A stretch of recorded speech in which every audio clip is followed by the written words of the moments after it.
The Senate will come to order. Good afternoon. The senators will please take their seats. Those persons not entitled to the privilege of the floor will retire to the gallery.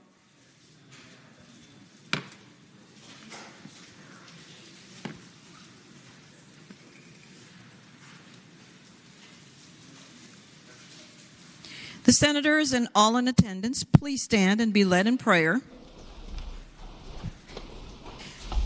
by the Reverend Kelly Connolly, Second Presbyterian Church of Richmond. Following the prayer, everyone will please remain standing and be led in the Pledge of Allegiance to the flag of the United States of America by our Senate page, Sam Schuster of Chester. Good afternoon. Good afternoon. Let us pray. God of many names, we come to you today during this pivotal moment for our democracy. Though we are on the cusp of change, the voices in this room are weary. The voices that rely on them are weary. And yet we still gather in the best interest of the public. Remind us of these voices when we feel tired and uninspired. Remind us of why we gather and who we gather for. And now we pause to give thanks. We give you thanks for the ability to gather safely once again. We offer thanks for this governing body, thanks for their patience and flexibility during these unusual and trying times. We offer thanks for their care and devotion and for the support of their families and communities. Creator and sustainer of all, may your presence and light surround these leaders as they discern how to best serve each neighbor here in the Commonwealth of Virginia. Guide their hearts. Grant them the wisdom to govern in the best interest of all residents. Encourage thoughtful discussion, empathic listening, and compassionate decision-making within these walls, so that the work that occurs outside of these walls will always be for the common good. Amen. Amen. I pledge allegiance to the flag of the United States of America and to the republic for which it stands, one nation, under God, indivisible, with liberty and justice for all.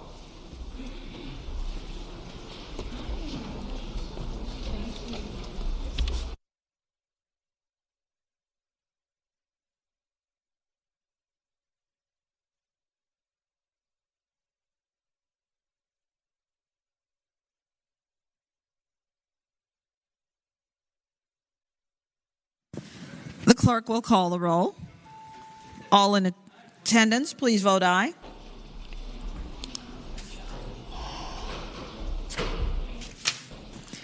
The clerk will close the roll. You have a quorum, Madam President. The Senate Journal for Wednesday, February 23rd, 2022. The senator from Accomack, Senator Lewis, moves that the reading of the journal be waived. All in favor of waiving the reading of the journal will record their vote aye. Those opposed, no. Are the senators ready to vote? Have all the senators voted? Does any senator desire to change their vote?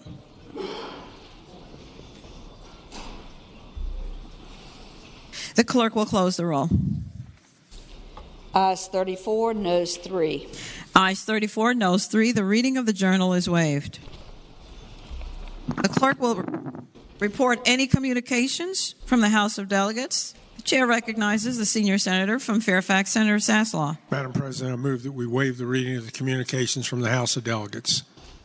The question is, shall the reading of the communication be waived? All in favor of waiving the reading of the communication from the House of Delegates will record their votes aye. Those opposed, no. Are the senators ready to vote?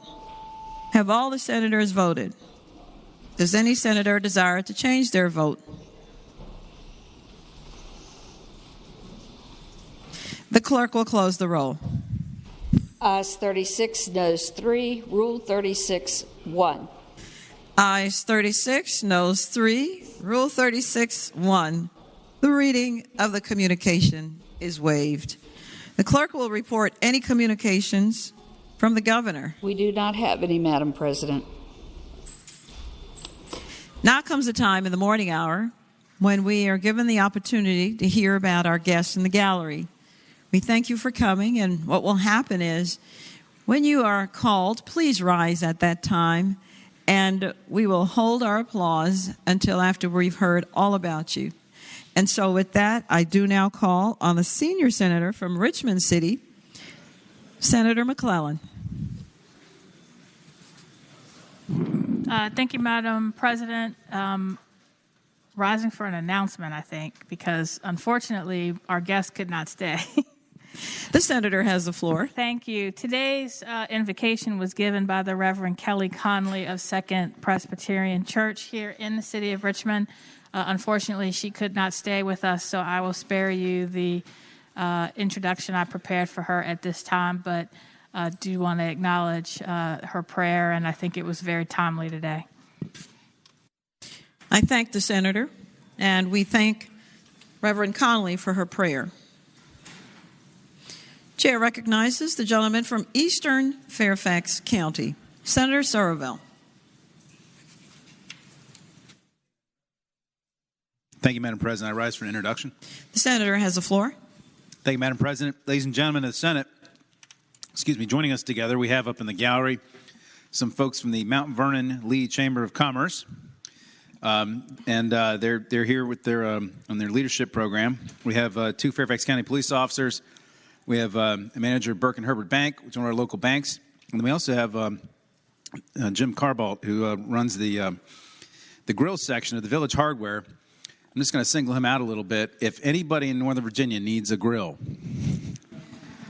you will never see such a grill selection. Their entire basement of the Village Hardware in Holland Hall Shopping Center is devoted to grill and grill technology. I have never seen, I don't cook a lot of animals, so I don't, no, it is not the center from Alexandria's district. It's actually Mount Vernon, part of my district.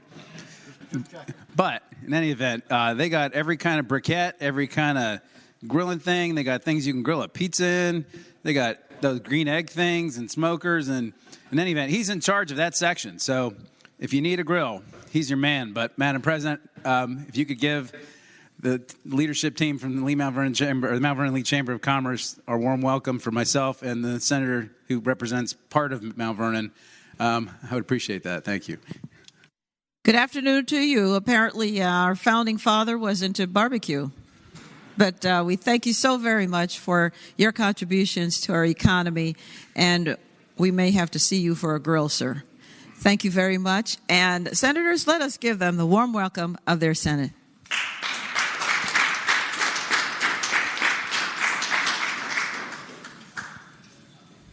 The chair recognizes the gentleman from Loudoun, Senator Bell. Thank you, Madam President. I rise for an introduction.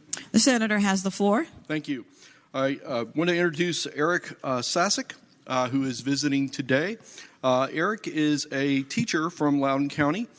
He is a middle school teacher of history and civics, has been a teacher for 17 years. He is currently teaching 8th grade civics at Brambleton Middle School, and he actually is visiting us, the seat of government, to learn more so he can take it back for his students. He met with me in my office today, asked me a series of questions, and is joining us here in the chamber so he can take direct experience of our government back to these students and help enhance their learning experience.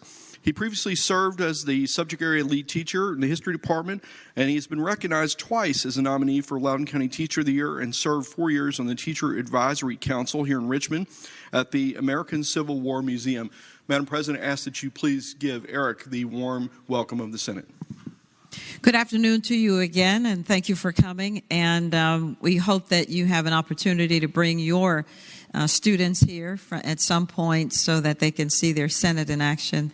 And we thank you for all that you do for our students. Senators, let us give him the warm welcome of his Senate.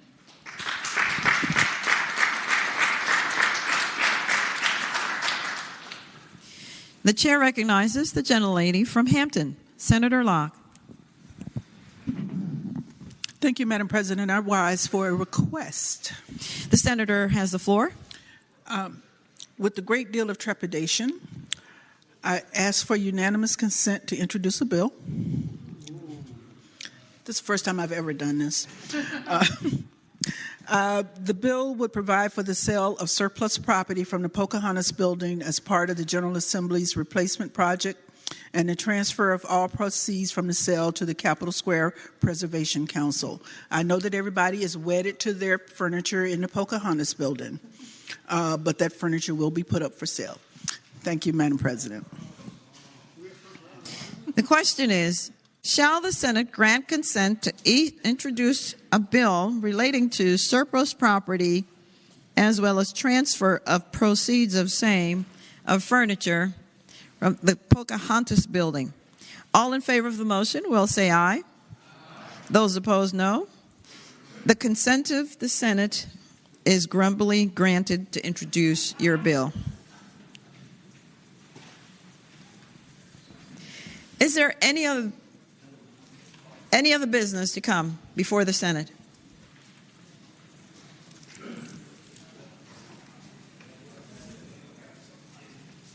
Hearing none, the clerk will call the calendar.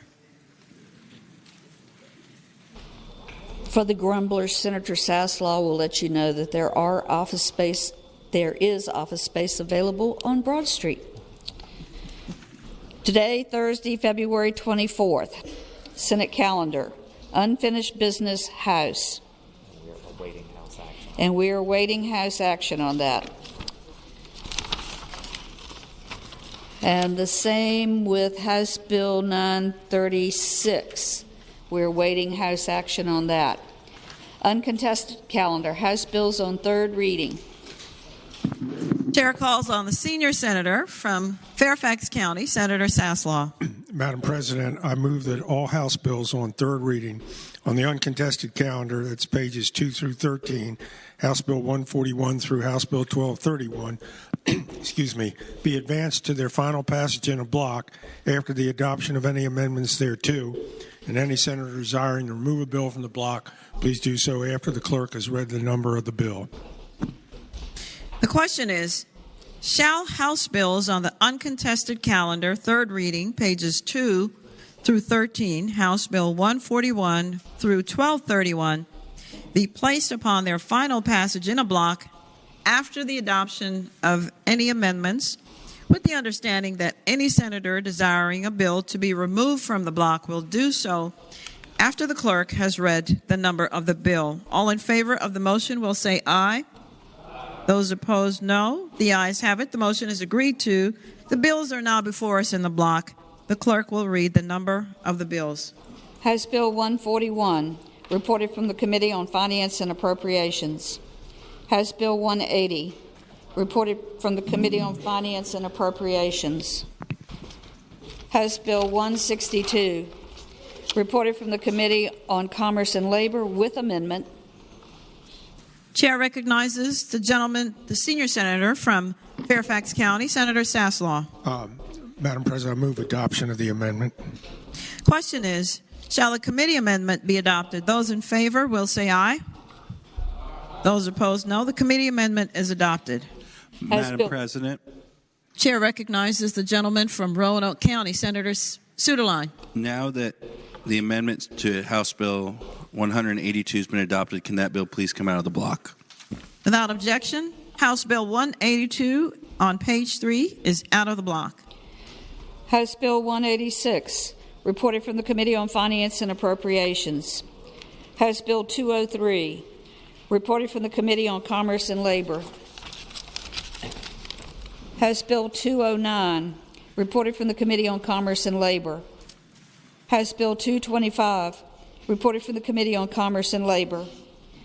House Bill 226, reported from the Committee on Finance and Appropriations.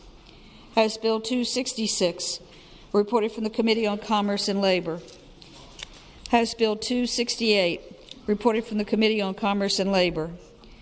House Bill 338, reported from the Committee on Finance and Appropriations. House Bill 360, reported from the Committee on Commerce and Labor, and we have 2 floor amendments.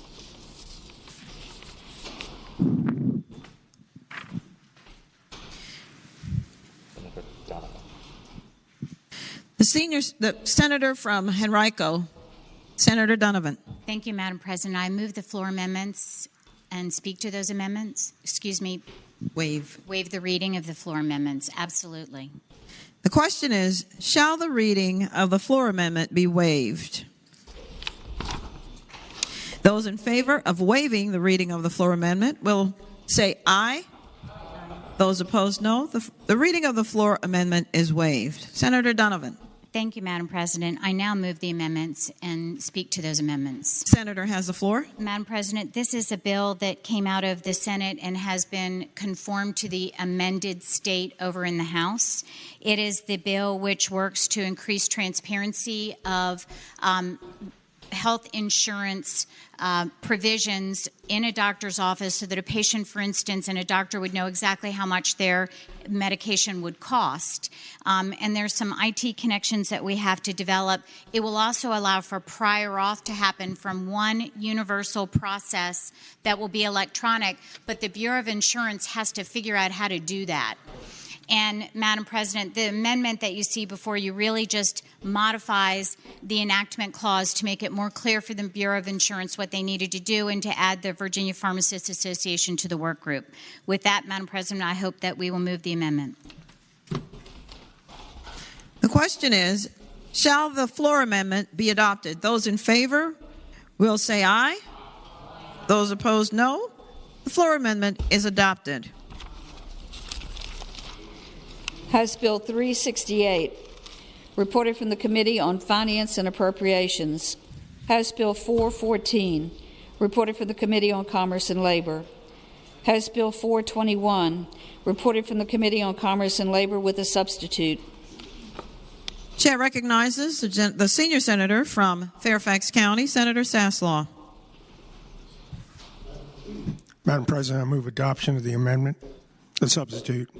Question is, shall the substitute be adopted? Those in favor will say aye. Those opposed, no. The substitute is adopted. House Bill 558, reported from the Committee on Commerce and Labor with a substitute. Chair again recognizes the senior senator from Fairfax County, Senator Saslaw. Madam President, I move that the substitute be adopted to 558. The question is, shall the substitute be adopted? Those in favor will say aye. Those opposed, no. The substitute is adopted. House Bill 675, reported from the Committee on Commerce and Labor. House Bill 693, reported from the Committee on Finance and Appropriations. House Bill 768, reported from the Committee on Commerce and Labor with amendments, and there is a floor amendment. Chair recognizes the senior senator from Fairfax County, Senator Saslaw. Madam President, I would move adoption of the committee amendment. The question is, shall the committee amendments be adopted? Those in favor will say aye. Those opposed, no. The committee amendments are adopted. I would yield now to the senator from Southern Fairfax. Chair recognizes Senator Barker, the gentleman from Southern Fairfax County. Yes, Madam President. Thank you very much. And I move to waive the reading of the floor amendment. Question is, shall the reading of the floor amendment be waived? Those in favor of waiving the reading will say aye. Aye. Those opposed, no. The reading of the floor amendment is waived. Senator Barker. Madam President, and just to explain very briefly the floor amendment. Senator has the floor. Thank you. This is a companion bill to the one I've had and was passed this year, dealing with creating a health plan for real estate persons. And what this does is it corrects a number that was put into the bill at one point to make sure that this would only apply to the statewide Realtors Association, not to individual jurisdictional or regional bodies there. And hope it be the pleasure of the body of the Senate to approve this floor amendment. The question is, shall the floor amendment be agreed to? Those in favor will say aye. Aye. Those opposed, no. The floor amendment is agreed to. House Bill 773, reported from the Committee on Commerce and Labor. House Bill 774, reported from the Committee on Commerce and Labor. House Bill 791, reported from the Committee on Finance and Appropriations. House Bill 842, reported from the Committee on Commerce and Labor. House Bill 884, reported from the Committee on Commerce and Labor with a substitute. And it will come to order. Chair recognizes the senior senator from Fairfax County, Senator Saslaw. Madam President, I move that the substitute be adopted. The question is, shall the substitute be adopted? Those in favor will say aye. Those opposed, no. The substitute is adopted. House Bill 911, reported from the Committee on Finance and Appropriations. House Bill 925, reported from the Committee on Commerce and Labor. House Bill 951, reported from the Committee on Finance and Appropriations with a substitute. The chair recognizes the gentlelady from Northern Fairfax County, Senator Howell. Thank you, Madam President. I move that the committee substitute be agreed to. The question is, shall the substitute be agreed to? Those in favor will say aye. Those opposed, no. The substitute is agreed to. Madam President. Chair recognizes the gentleman from Roanoke County, Senator Sudeline. Thank you, Madam President. Can House Bill 951 please come out of the block, and also House Bill 558 on page 7 out of the block as well, please?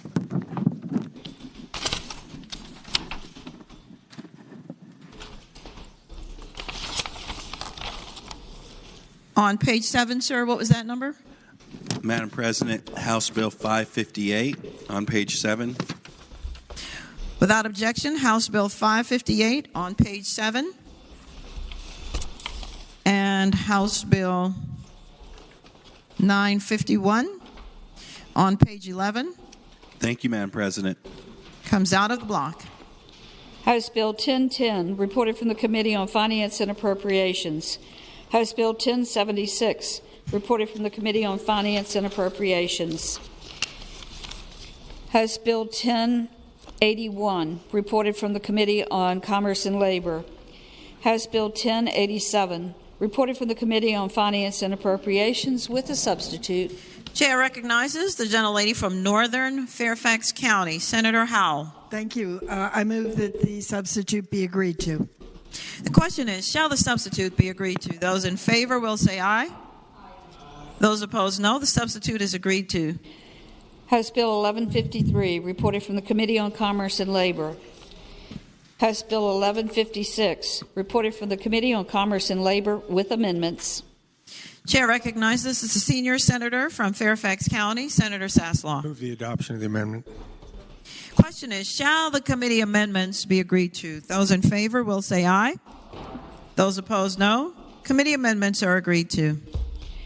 House Bill 1231, reported from the Committee on Finance and Appropriations.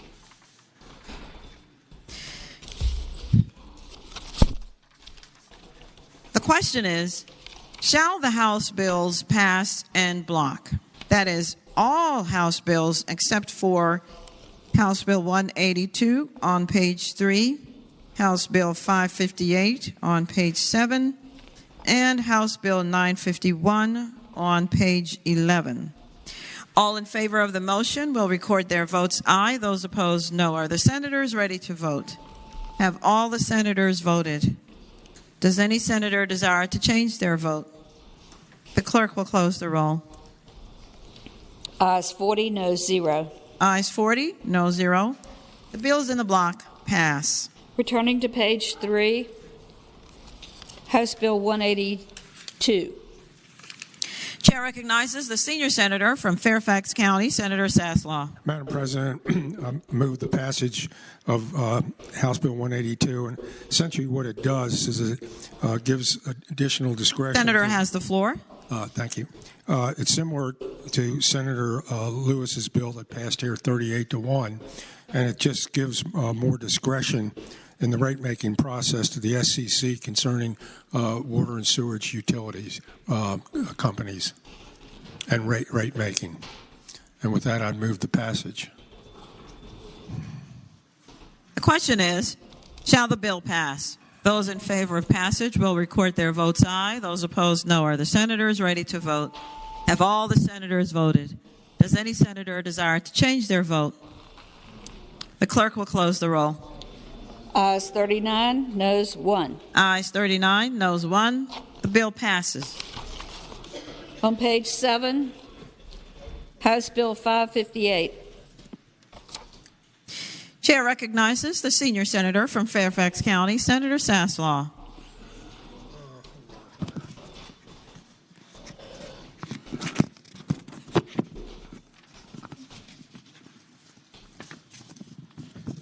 On page 7.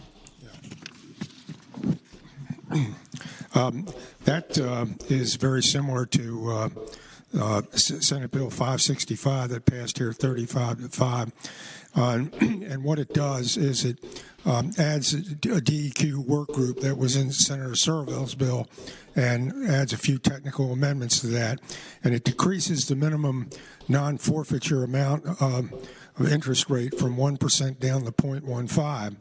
And as, with that, I would move its passage. It actually is better for the consumers.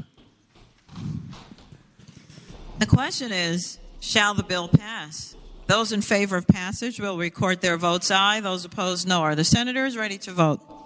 Have all the senators voted? Does any senator desire to change their vote?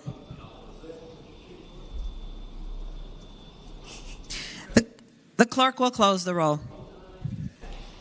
Ayes 39, noes 1. Ayes 39, noes 1. The bill passes.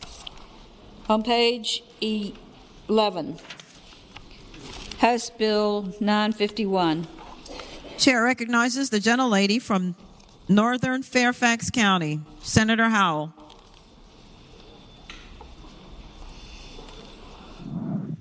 Thank you, Madam President. This bill is similar to Senate Bill 77, which were patroned by Senators Norman and Cosgrove, and which passed the Senate 29 to 11.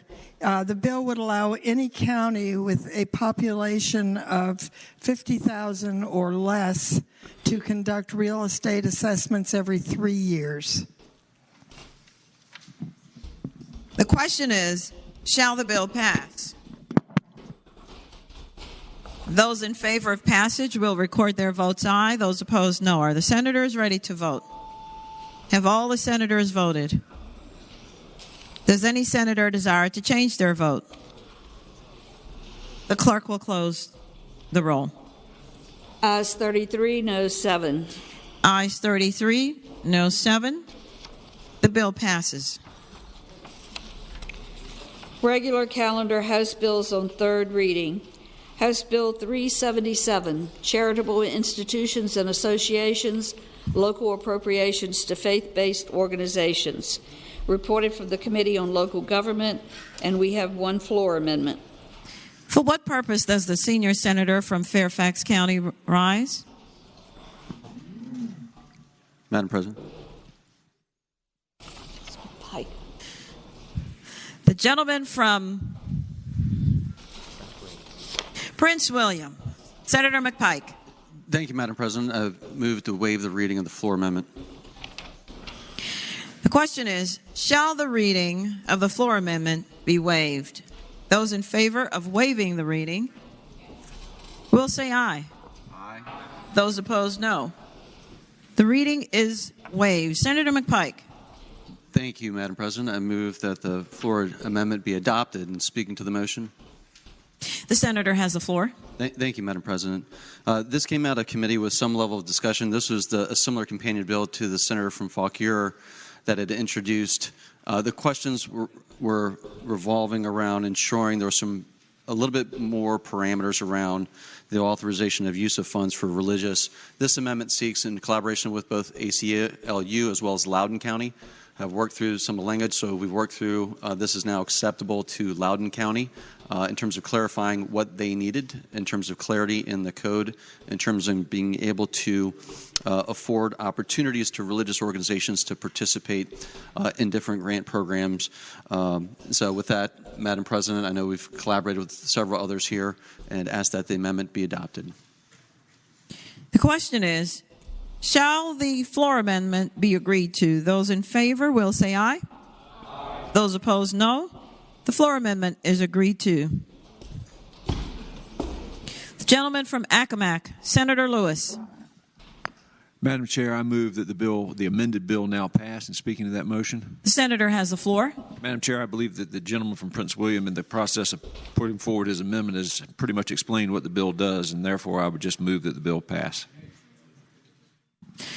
The question is, shall the bill pass? Those in favor of passage will record their votes aye. Those opposed, no. Are the senators ready to vote? Have all the senators voted? Does any senator desire to change their vote?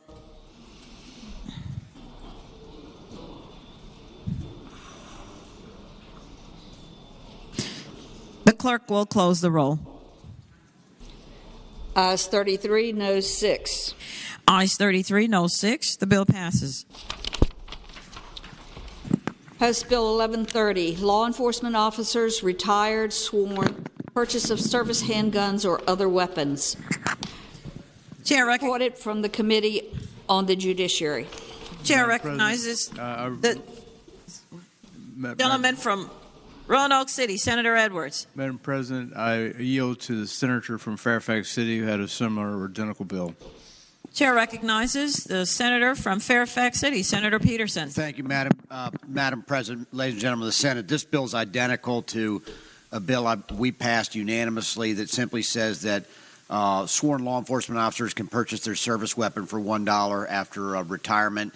That had been the words full-time, and there were those that had worked part-time, many who had been retired police that then worked as deputy sheriffs and had purchased their service weapon from their police tenure, and then were not able to do that again. So the bottom line is I don't think there's any opposition to this bill. I'd ask the bill pass. The question is, shall the bill pass? Those in favor of passage will record their votes aye. Those opposed, no. Are the senators ready to vote? Have all the senators voted? Does any senator desire to change their vote? The clerk will close the roll. Madam President. 40, no 0. If the clerk would like to finish the count, I just have a reconsideration. The clerk will close the roll. 0. Thank you, Madam President.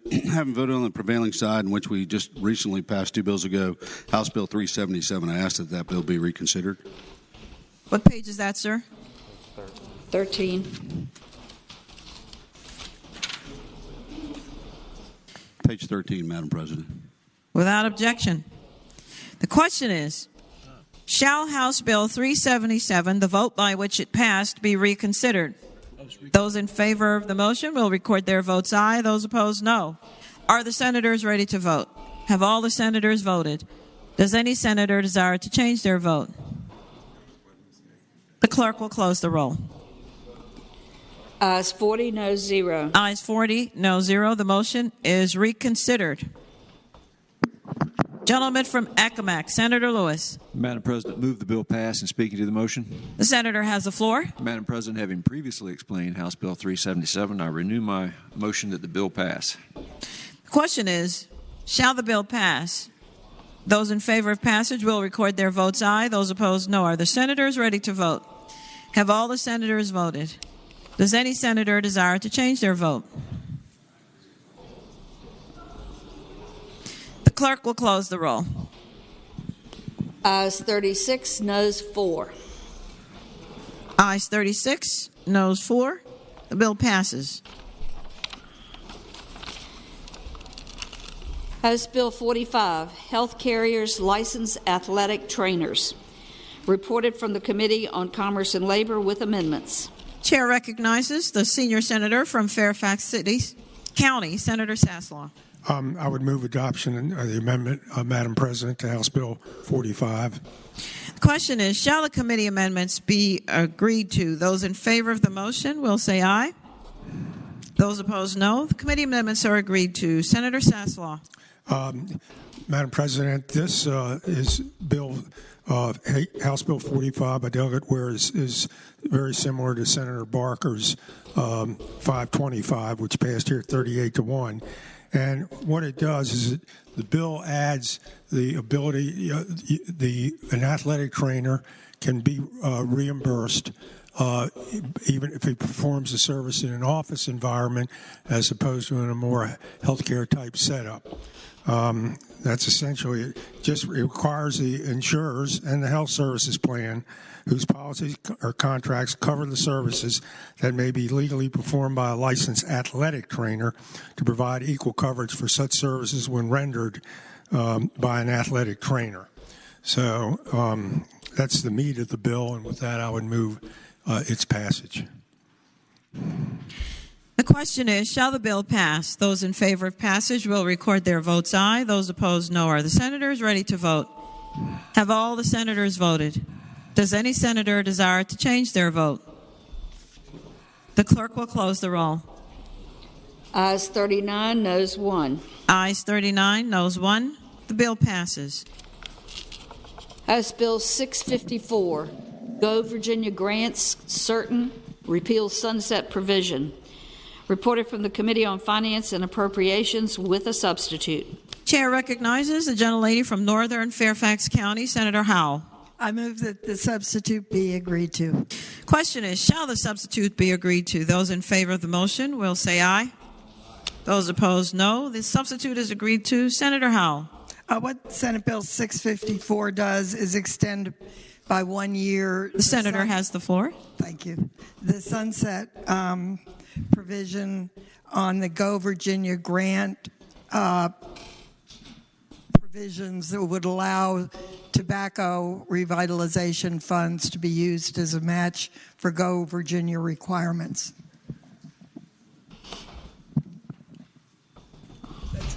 Move the bill pass. The question is, shall the bill pass? Those in favor of passage will record their votes aye. Those opposed, no. Are the senators ready to vote? Have all the senators voted? Does any senator desire to change their vote? The clerk will close the roll. Ayes 38, noes 2. Ayes 38, noes 2. The bill passes. House Bill 889, Non-Payment of Wages Defensive Contractor.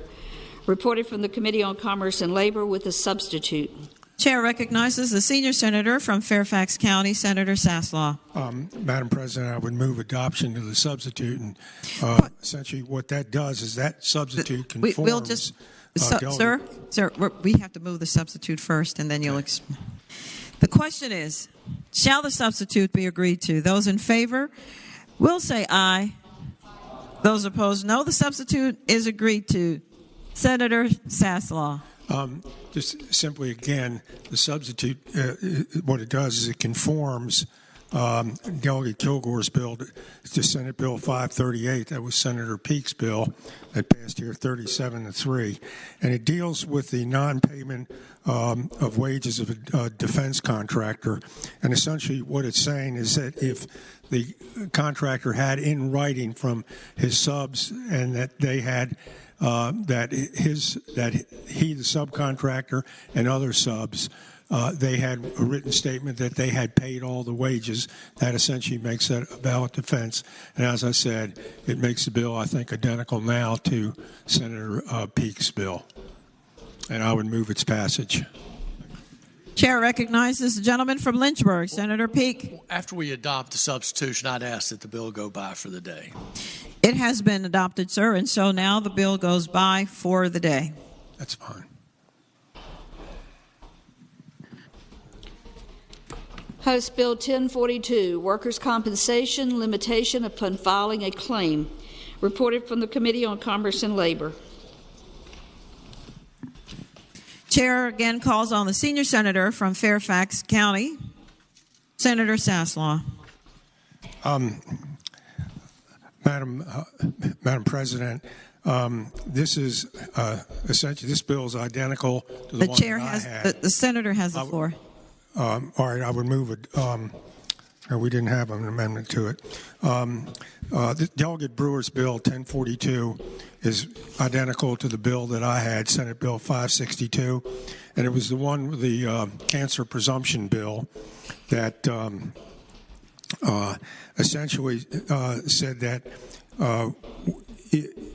they had, from the time that they had been informed of the problem by the doctor, they had 2 years to file the claim.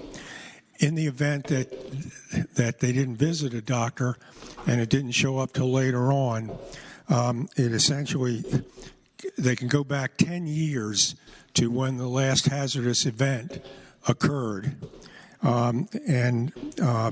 file the claim. Now, the other thing it does is that any and all claims have to be filed by age 65. If you don't do that, then you can't file it under this bill. So, like I said, it's identical to what I had, and it passed here 25-14, and I would move its passage. The question is, shall the bill pass? Those in favor of passage will record their votes aye. Those opposed, no. Are the senators ready to vote? Have all the senators voted? Does any senator desire to change their vote? The clerk will close the roll. Ayes 40, no 0. Ayes 40, no 0. The bill passes. Uncontested calendar, House bills on second reading. Madam President, over here. Chair recognizes the gentleman from Lynchburg, Senator Peake. Thank you, Madam President. Before we move on, having asked that HB 889 go by for the day, if someone had a question, we've cleared that up. I'd now ask that we vote on it. Can we do that? Withdraw my motion to pass it by for the day. Yeah. I would move to reconsider the motion by which we passed 889 by for the day.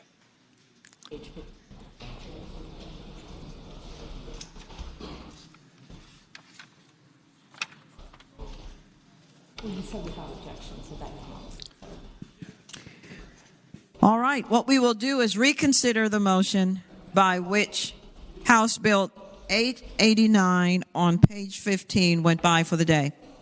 Those in favor of reconsideration will record their votes aye. Those opposed, no. Are the senators ready to vote? Have all the senators voted? Does any senator desire to change their vote? The clerk will close the roll. Ayes 40, no 0. Ayes 40, no 0. House Bill 889 is reconsidered. The senior senator from Fairfax County, Senator Saslaw. The bill, having previously explained that, I would move its passage. The question is, shall the bill pass? Those in favor of passage will record their votes aye. Those opposed, no. Are the senators ready to vote? Have all the senators voted? Does any senator desire to change their vote?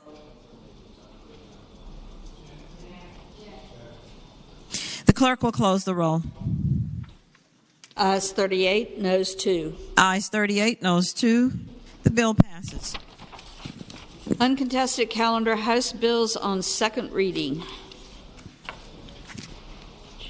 Chair recognizes the senior senator from Fairfax County, Senator Saslaw. Madam President, I move that all House bills on second reading on the uncontested and regular calendars, pages 16 through 21, that's House Bill 65 through 1261, that the rules be suspended and the second constitutional reading of the titles be dispensed with.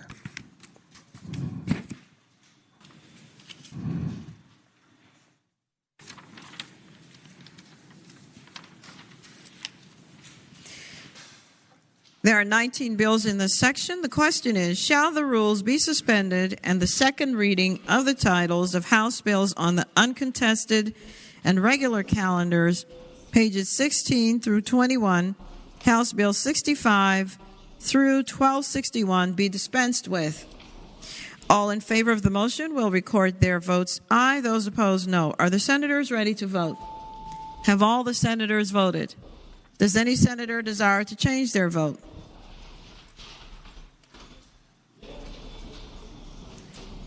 The clerk will close the roll.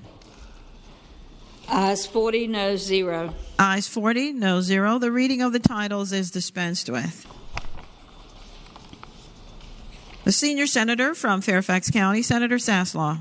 Madam President, I now move that those said House bills go by for the day. The question is, shall the House bills on the uncontested and regular calendars now on third reading be passed by for the day? All in favor of the motion will say aye. Those opposed, no. The ayes have it. The bills will go by for the day.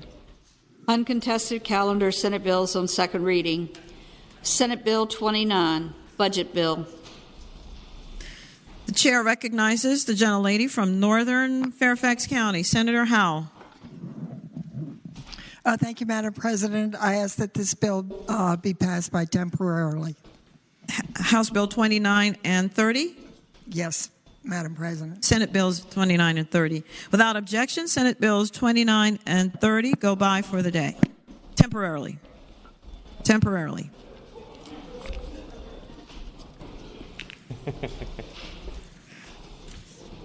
The chair recognizes, again, the gentleman, the senior senator from Fairfax County, Senator Saslaw. Memorial resolutions. Madam President, I move the memorial resolutions on pages 22 through 26, that's HJR 188 through SJR 160, be considered in the block in the usual manner, waiving the reading of the resolutions thereof, with the understanding that any senator desiring to remove a resolution from the block, please do so after the clerk has read the title of the resolution.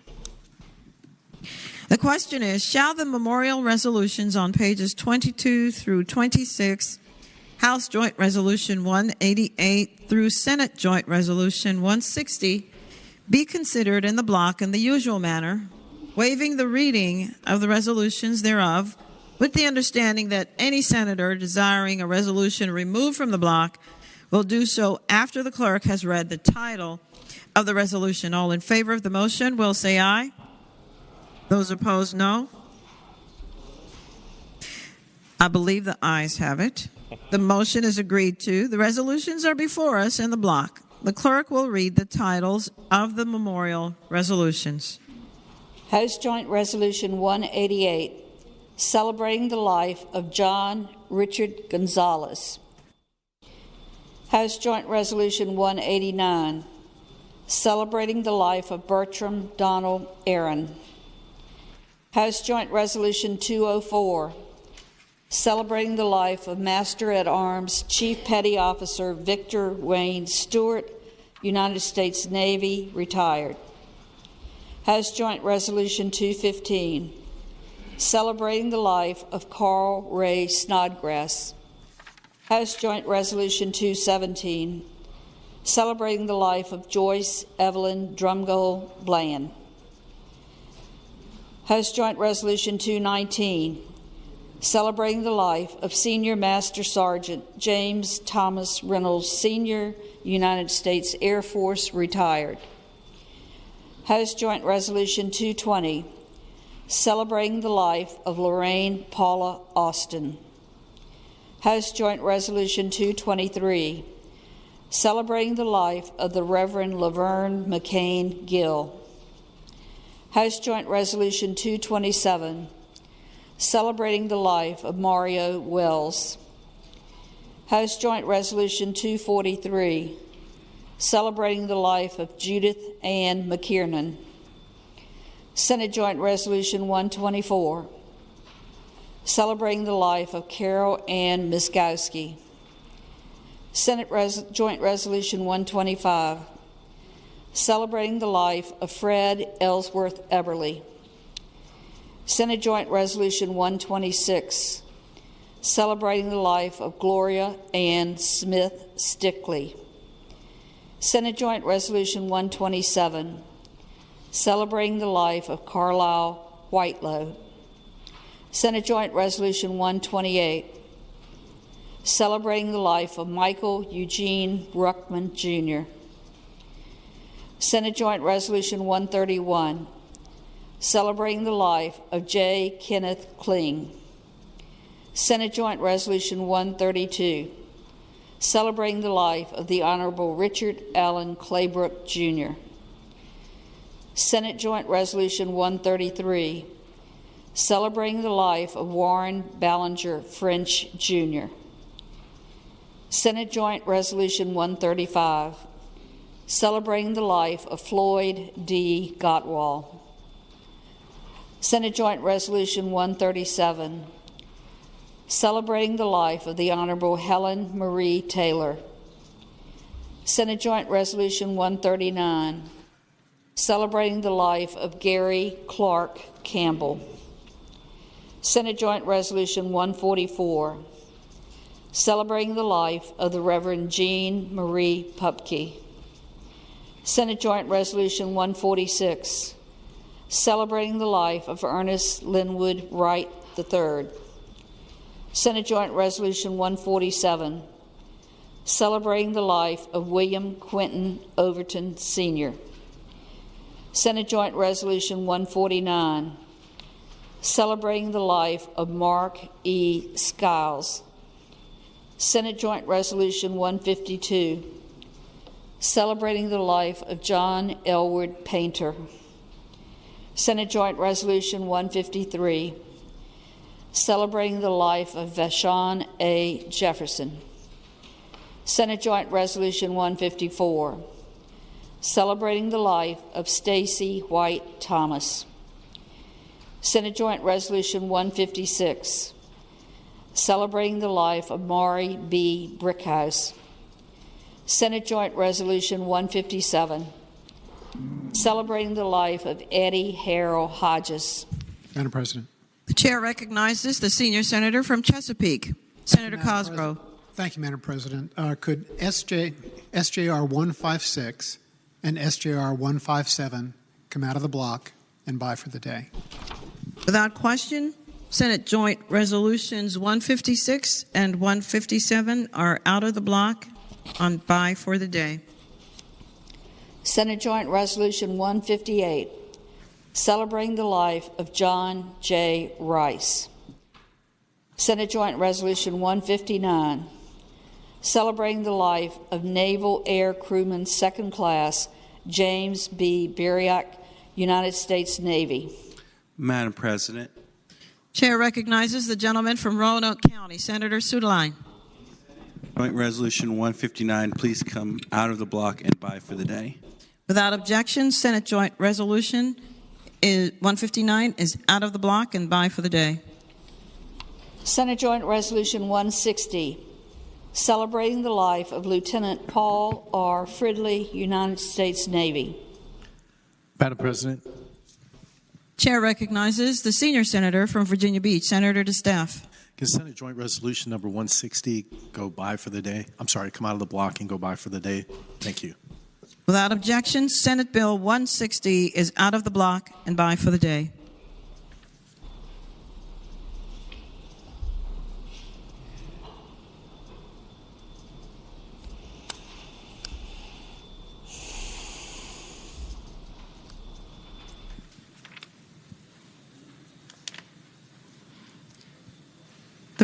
The remaining resolutions will now be agreed to in the usual manner. All those in favor of agreeing to the memorial resolutions, please rise.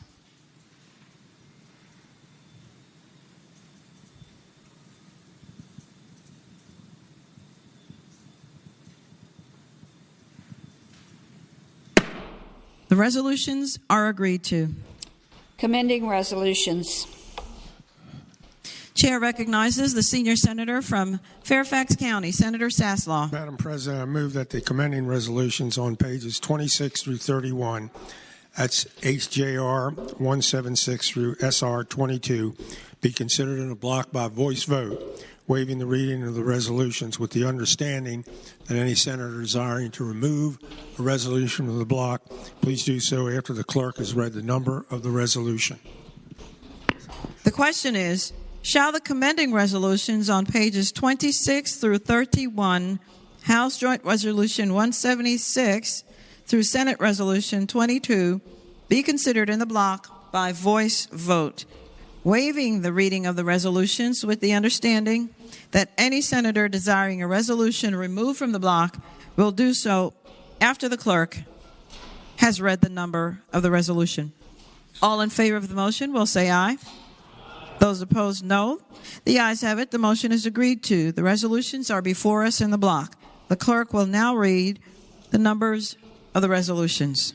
House Joint Resolutions 176, 186, 209, 216, 218, 221, 222, 224, 225, 226, 228, 229, 230, 231, 232, 233, 234, 237, 238, 239, 240, 242.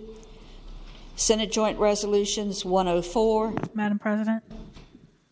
Chair recognizes the senior senator from Richmond City, Senator McClellan. Thank you. Could Senate Joint Resolutions 104 and 110 come out of the block and by for the day? Without objection, Senate Joint Resolutions 104 and 110 are out of the block and by for the day.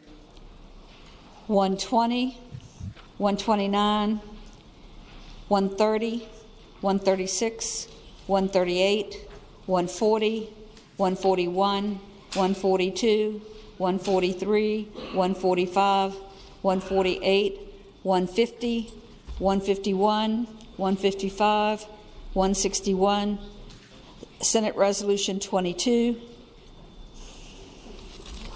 Madam President. Chair recognizes the senior senator from Chesapeake, Senator Cosgrove. Madam President, I'd ask that Senate Resolution 22 on page 31 come out of the block and by for the day. Could you repeat that number, Senator? Yes, Madam President. I'd ask that on page 31, Senate Resolution 22 come out of the block and by for the day. Without objection, Senate Resolution 22 is out of the block and by for the day.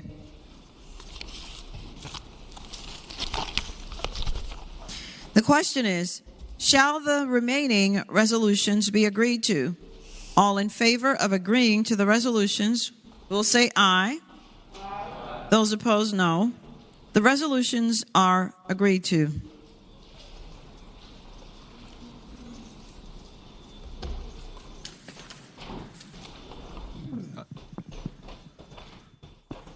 Madam President. Chair recognizes the gentleman from Rockingham County, Senator Obenshain. Can we pull Senate Resolution 151 out of the block and by for the day?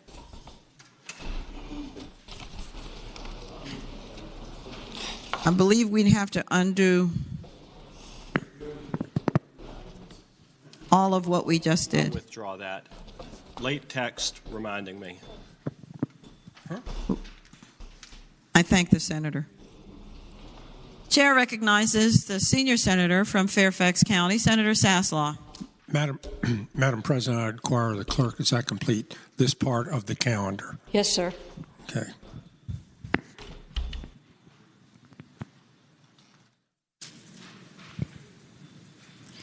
The chair now recognizes, returning to page 22,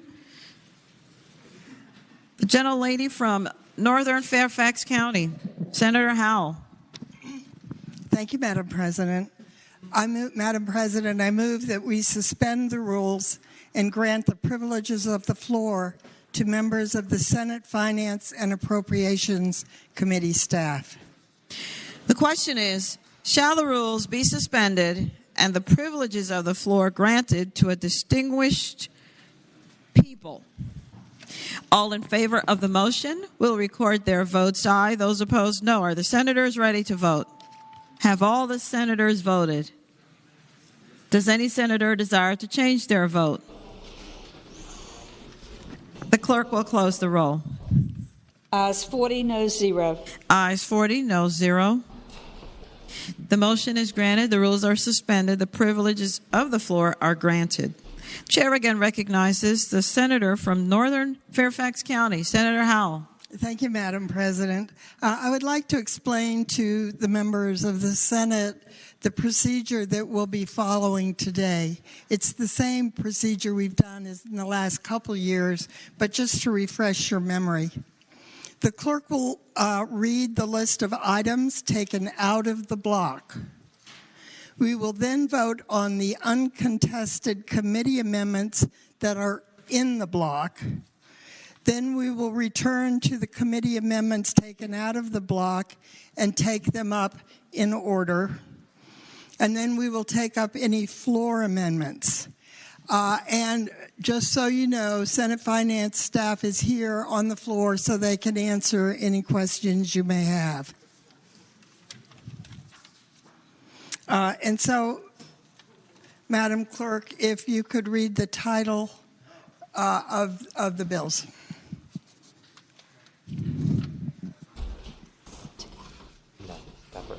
Senate Bill 29, Budget Bill. Reported from the Committee on Finance and Appropriations with amendments. Chair again recognizes the gentlelady from Northern Fairfax County, Senator Howell. Thank you. Before we take up the amendments, I would like to make just a few comments. The senator has the floor. Thank you. On Sunday, when we reported the budget out of the committee, I discussed our collective resiliency and our commitments to each other and to Virginia. This is true whether you are discussing our revenues, our economy, or most importantly, the people of Virginia. Today, I will also stress that while there may still be challenges ahead in our economy, I'm optimistic that things will continue to improve and our strategic investments will assist with our recovery.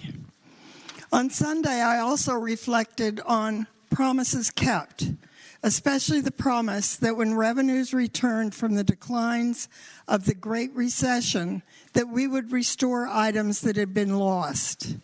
In this budget, we've done that by making significant investments in education, natural resources, public safety, and human services.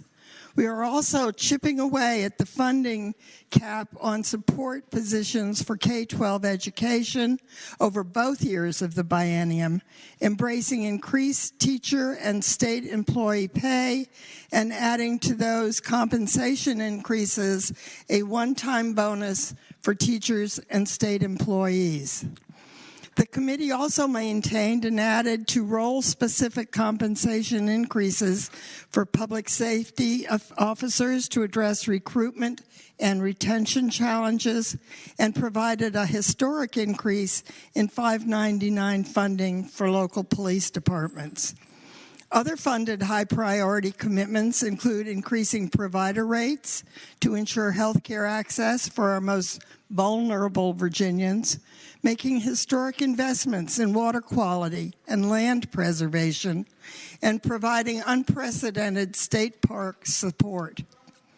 The Finance and Appropriations Committee embraced this new funding while also making prudent and fiscally responsible investments to reserves, to the Virginia retirement system, and to one-time items, including cash for capital outlay projects.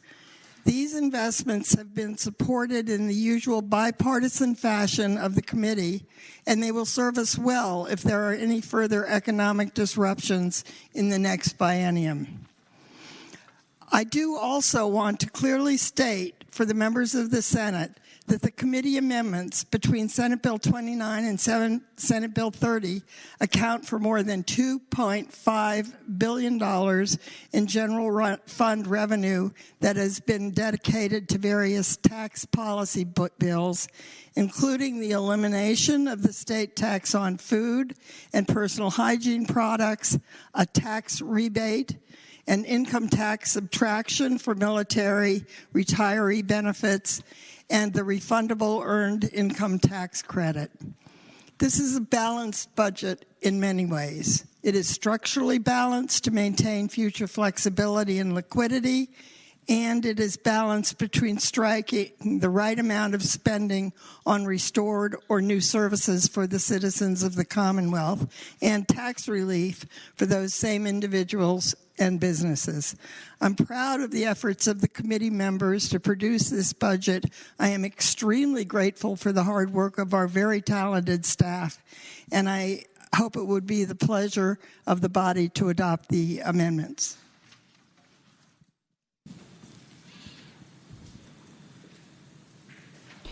On Senate Bill 29, there are no amendments out of the block.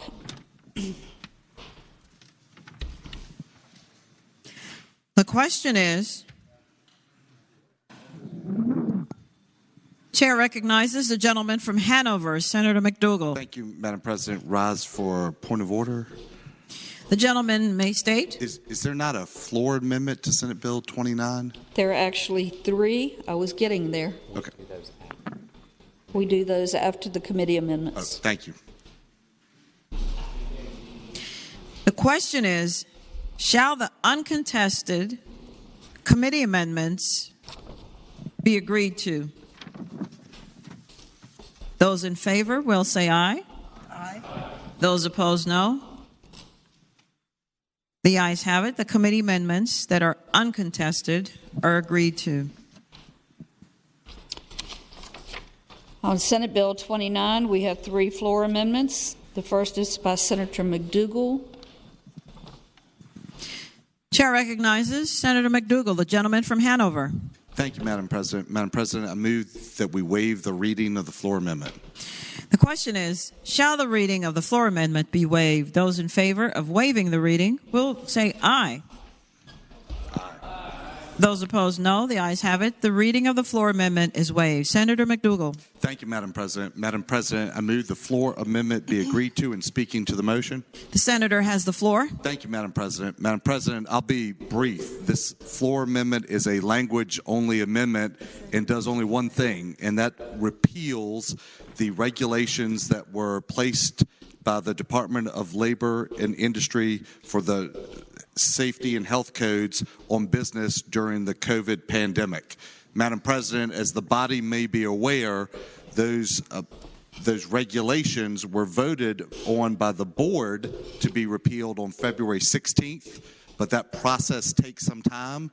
And if we are able to put it in House Bill 29, that means that they will go into effect almost immediately and give businesses that certainty that they can come from underneath the regulations that were previously in place.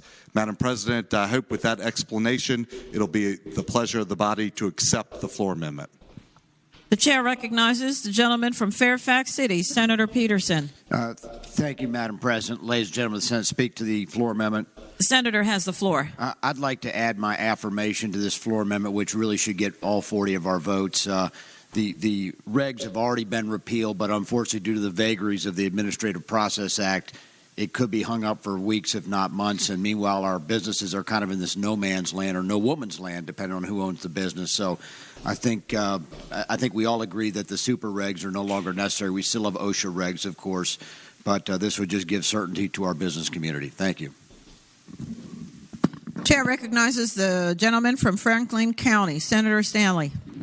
Thank you, Madam President. Speak in favor of the amendment. The senator has the floor. Thank you.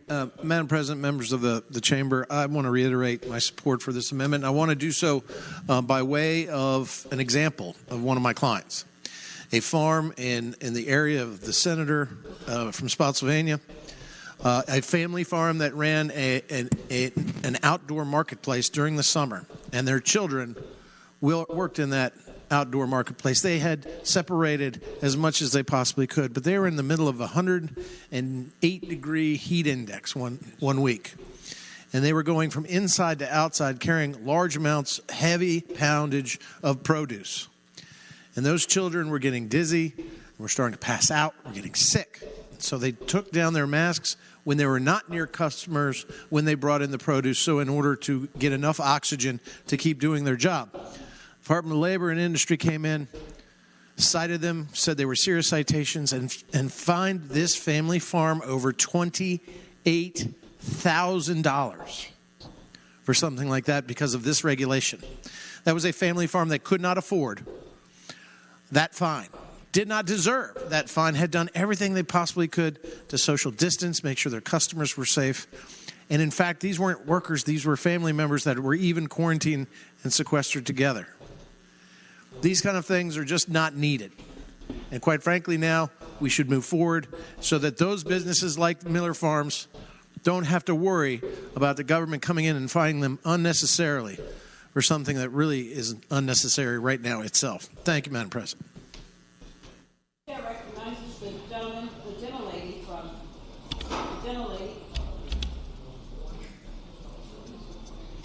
gentlelady from Northern Fairfax County, Senator Howell. Thank you, Madam President.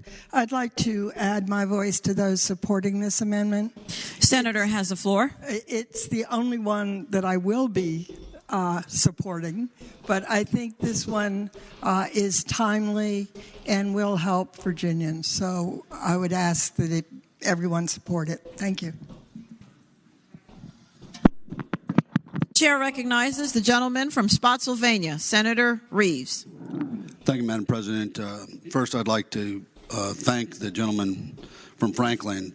He was one of my first calls when the senator has the floor. Sorry, Madam President. Thank you. The Millers called me, and I will just tell you, this is a very humble family. They were dairy farmers, and they took the initiative to build a big metal barn where they could bring produce and have folks come buy fresh produce, and just lovely, lovely family. And they tried to work with these folks from the government and literally bought a movable shack, had spaces out on the gravel. I mean, this isn't wide open, and they didn't have that kind of fund. So I leaned on my seatmate to handle the legal side of that. But this will help a lot of folks in my district that have run into some challenges, just the headwinds of this stuff, trying to keep it straight. I myself, as a small business owner, had to buy all the plexiglass and the personal protection equipment and trying to understand what the policy should be in my own office, much less the district. So I would appreciate everybody throw up a green.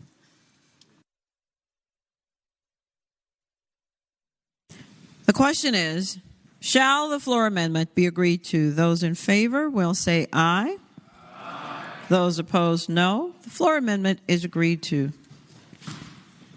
The next floor amendment is from Senator Chase, item 57, number 2. The chair recognizes the junior senator from Chesterfield, Senator Chase. Thank you, Madam President. I move to waive the reading of the floor amendment. The question is, shall the reading of the floor amendment be waived? Those in favor will say aye.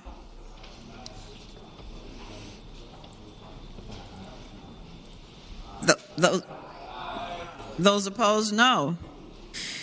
The reading of the floor amendment is waived. Senator Chase. Thank you, Madam President. I move the amendment be adopted and speaking to the amendment. The senator has the floor. Thank you, Madam President.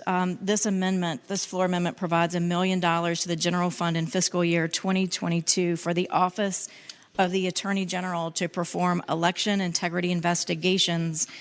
Madam President, we presented quite a bit of data and information our team did to the Attorney General's office day before yesterday. And one of their comments was that they needed more time and more resources to do that investigation. Multiple different aspects of the Virginia 2020 presidential election results were analyzed to uncover numerous significant irregularities and inconsistencies that warrant additional investigation. The published official results have clear numerical errors and inconsistencies. The election fingerprints at the per county congressional district level do not match the expected fingerprint of a fair, free election. There does not appear to be any mathematical way for the official per precinct and per county reported data to be reconciled.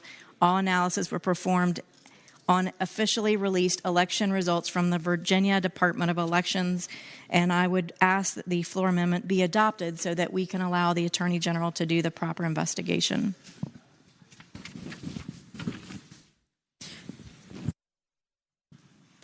The chair recognizes the gentleman from Alexandria, Senator Eben.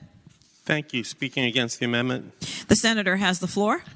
There were no complaints when the last Attorney General asked for the evidence that the senator alleges she brought forth. It's been 15 months since the last presidential election, and contrary to the lies promoted in some irresponsible media outlets, there's never been evidence of significant voter fraud in the Commonwealth. The 2020 election is over. We know who won. This amendment refuses to accept that truth and would waste our time and taxpayer dollars on an unfounded, politically motivated attempt to subvert the will of the electorate. We need to defeat the amendment. Chair recognizes the junior senator from Richmond City, Senator Morrissey. Thank you, Madam President. Would the gentle lady from Chesterfield County yield for a question? Will the senator yield? I yield. Senator Morrissey. Thank you, Madam President. I would ask the gentle lady, did the data that you presented to the Attorney General's office, the current Attorney General, reveal certain defalcations or errors that showed that the election results for president in Virginia were in error? Senator Chase. Thank you, Madam President and Senator Morrissey. I would answer that by saying we presented the data. There was so much data there. I can tell you a couple things that we exposed, and based on the data file, and this was supplied to the Restoration PAC by the Virginia State Board of Election, the number of voters logged into the VERA system as having voted was 4,422,837. The number of ballots cast per the certified results by the State Board of Election was 4,477,318 for the 2020 presidential election. Madam President, the conclusion is that there are more than 60,000 ballots. There were 60,000 more ballots than there were voters.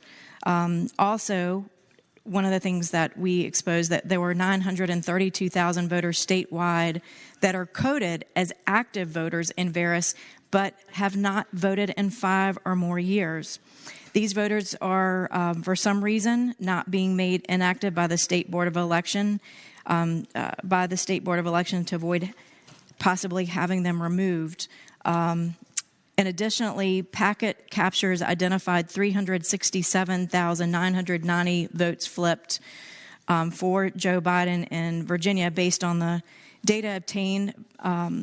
Also, evidence and statistical analysis shows trends. Multiple counties in Virginia, an estimated 217,000 votes for Joe Biden were illegitimate. Currently, many states are conducting targeted canvassing of voters and findings. Large numbers of phantom voters. The Virginians for American First have been canvassing in Virginia since September of 2021 and thus far have revealed 5.7% of the 2021 absentee ballots cast were fraudulent. There were too many unanswered questions regarding election results. There is too much doubt in the integrity of elections, and voter confidence is at an all-time low. Evidence of fraud in the 2020 and 2021 elections must be investigated with a full forensic audit beginning with the 2020 presidential election, and this data has been given to the Office of the Attorney General, and they were poring over that information and needed more time, and we are supposed to schedule a meeting in several weeks. Madam President, would the gentlelady yield for another question? Will Senator Chase yield? I yield. Senator Morrissey. I would preface my question with this. I have no doubt that you presented voluminous data to the Attorney General's office. Can you explain why, having presented that data to the current Attorney General, he opined that he thought the election results in Virginia were valid and that President Biden was the duly elected president? Senator Chase. Thank you, Madam President, and to the junior senator from Richmond. I would answer that question. This is the first time that this information has been presented to the Attorney General. He did not have that information prior to us presenting it. I thank the gentlelady, Madam President. Thank you.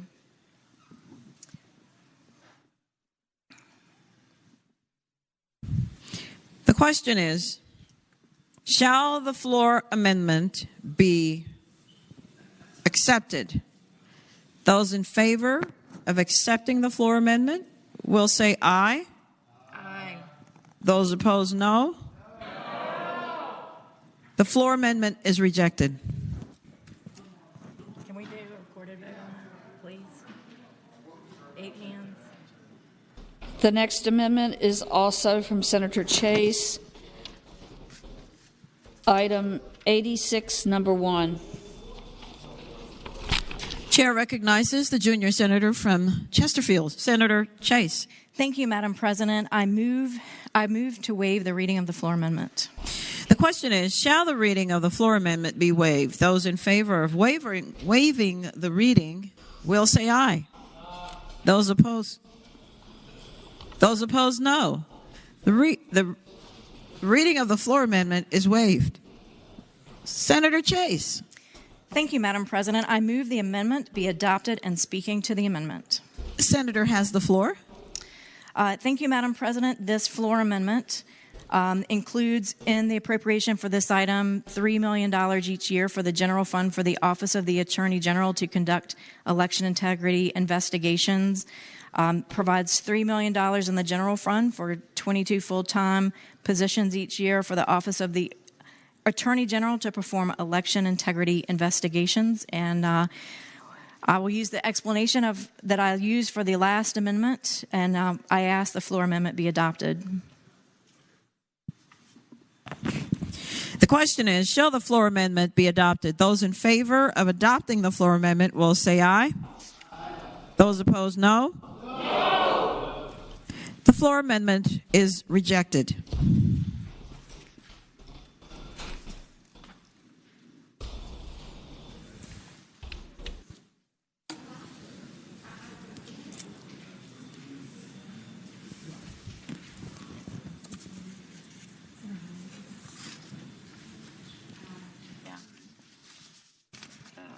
Yeah, I'm looking at 30. It should be 29.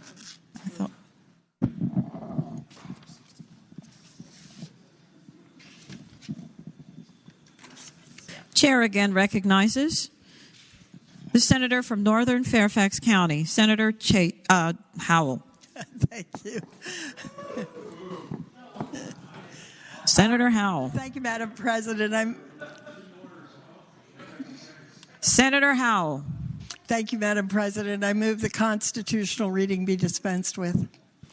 The question is, shall the constitutional reading be dispensed with? Those in favor of the motion will record their votes aye. Those opposed, no. Are the senators ready to vote? Have all the senators voted? Does any senator desire to change their vote? The clerk will close the roll.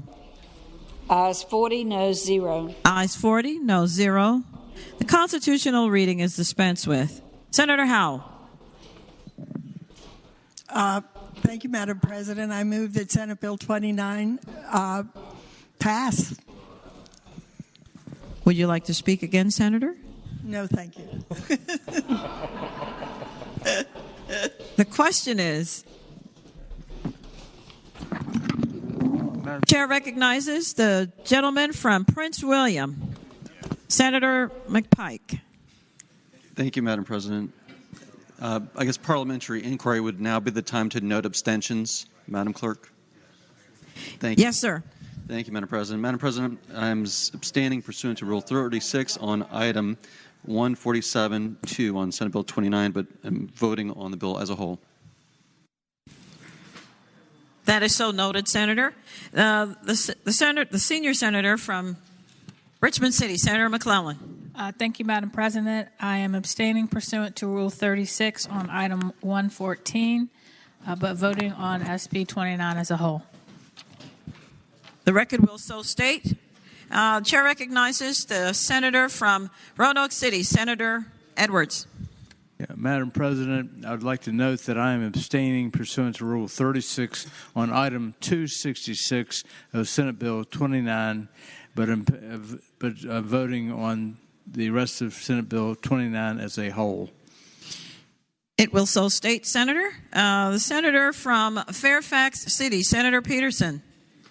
Thank you, Madam President. Pursuant to Rule 36, I am abstaining on Item 105 and item 266 in Senate Bill 29, I will be voting for the bill. Thank you. It will be so noted. The chair recognizes the senator from Eastern Fairfax County, Senator Sorovell. Thank you, Madam President. I am abstaining pursuant to Rule 36 on Senate Bill 29, item 374, but I will be voting on the bill as a whole. Chair recognizes the gentlelady from Portsmouth, Senator Lucas. Microphone, Senator. Thank you. Thank you, Madam President. Madam President, I am abstaining pursuant to Rule 36 on Senate Bill 29, item 313 number 3, but voting on Senate Bill 29 as a whole. The record will so state. The chair recognizes the gentleman from James City County, Senator Norman. Thank you, Madam President. I'd like to announce that on Senate Bill 29 that I will be abstaining from item 266, but voting on the remainder of Senate Bill number 29. The record will so note.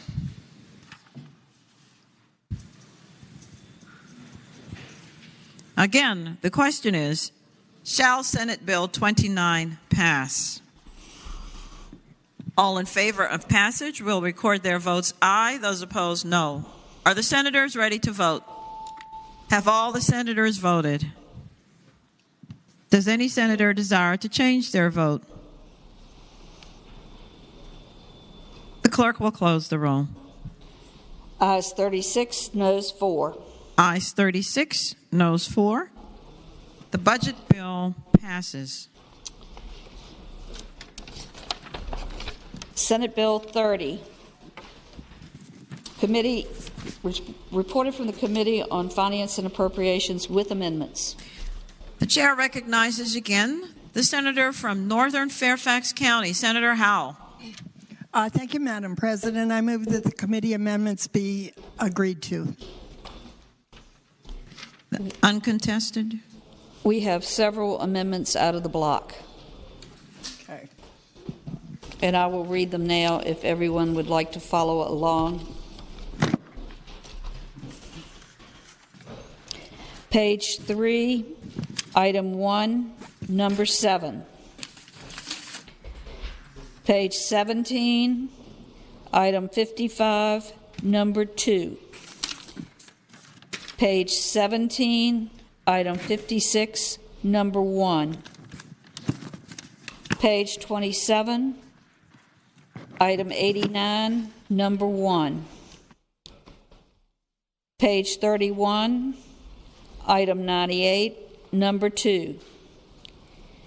Page 31, item 98, number 3. Page 35, item 111, number 1. Page 41, item 121, number 1. Page 42, item 121, number 2. Page 78, item 206, number 1.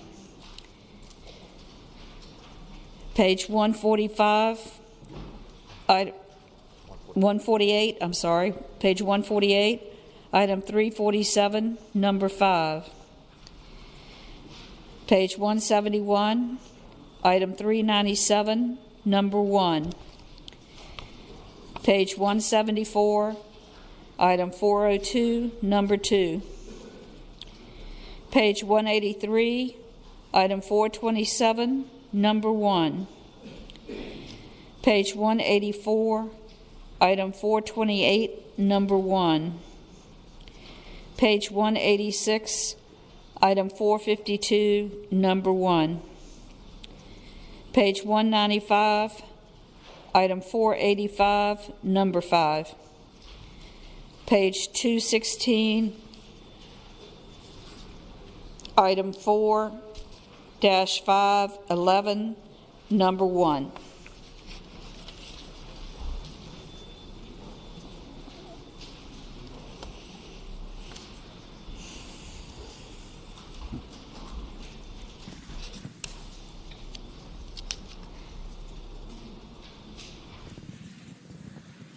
The question is, shall the uncontested committee amendments be agreed to?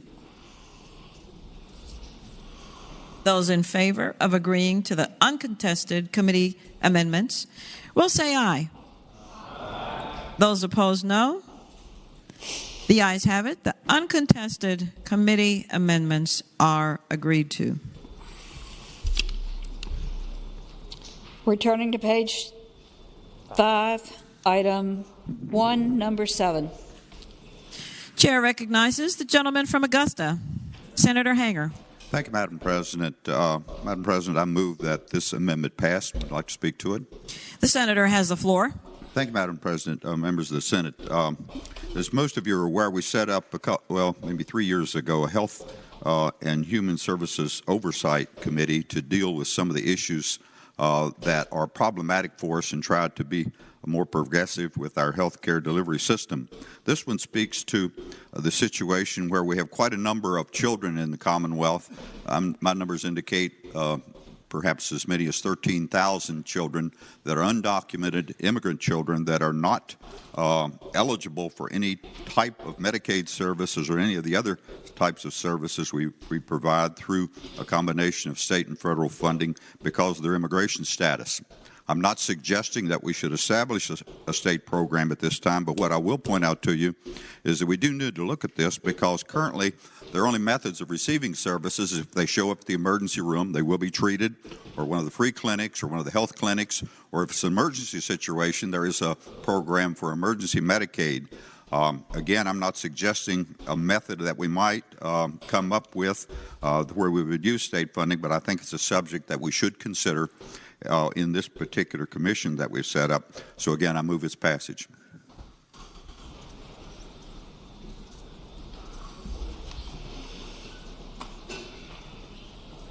The question is, shall the amendment be agreed to? Those in favor of agreeing will say aye. Aye. Those opposed, no. The ayes have it. The committee amendment is agreed to. On page 17, item number 55, number 2. The chair recognizes the gentleman from Alexandria, Senator Eben. Thank you, Madam President. Speaking in favor of the amendment. The senator has the floor. This body has established a framework for a cannabis retail market directing 30% of the net profits from excise taxes and retail sales and use taxes to the Cannabis Equity Reinvestment Fund. What this amendment does is it adds $204,000 and a full-time position each year for the Cannabis Equity Reinvestment Board. They're going to be directing up to $225.9 million in tax revenue by federal fiscal year 2027, and this will help them do that smartly and efficiently. I move the amendment pass. The question is, shall the committee amendment be agreed to? Those in favor will say aye. Aye. Those opposed, no. The committee amendment is agreed to. Page 17, item 56, number 1.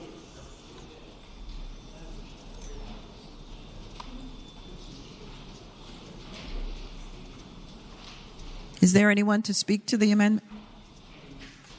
The chair recognizes the gentleman from Fairfax City, Senator Peterson. Thank you, Madam President.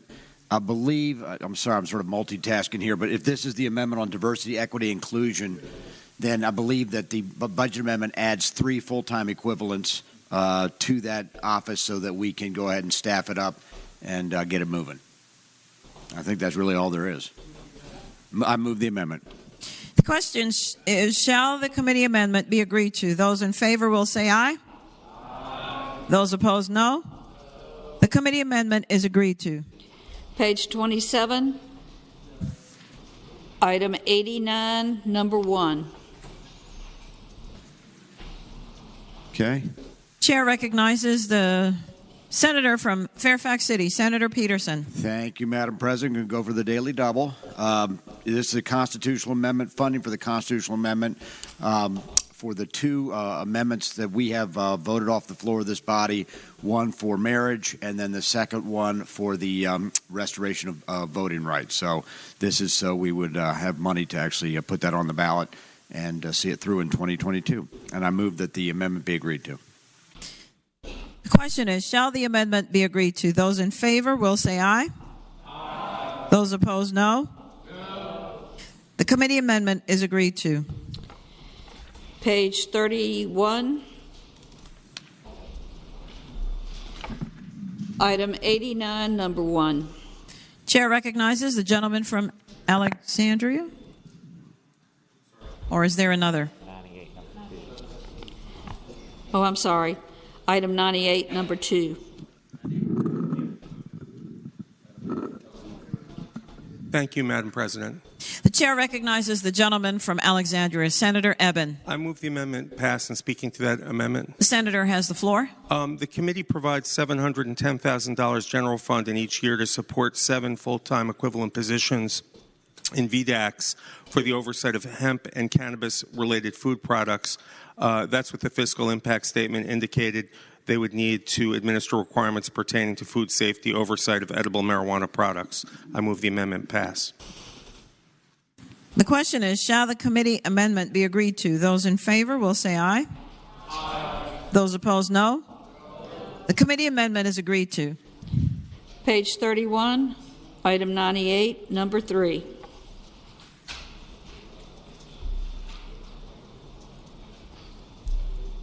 Is there anyone wishing to speak to this amendment?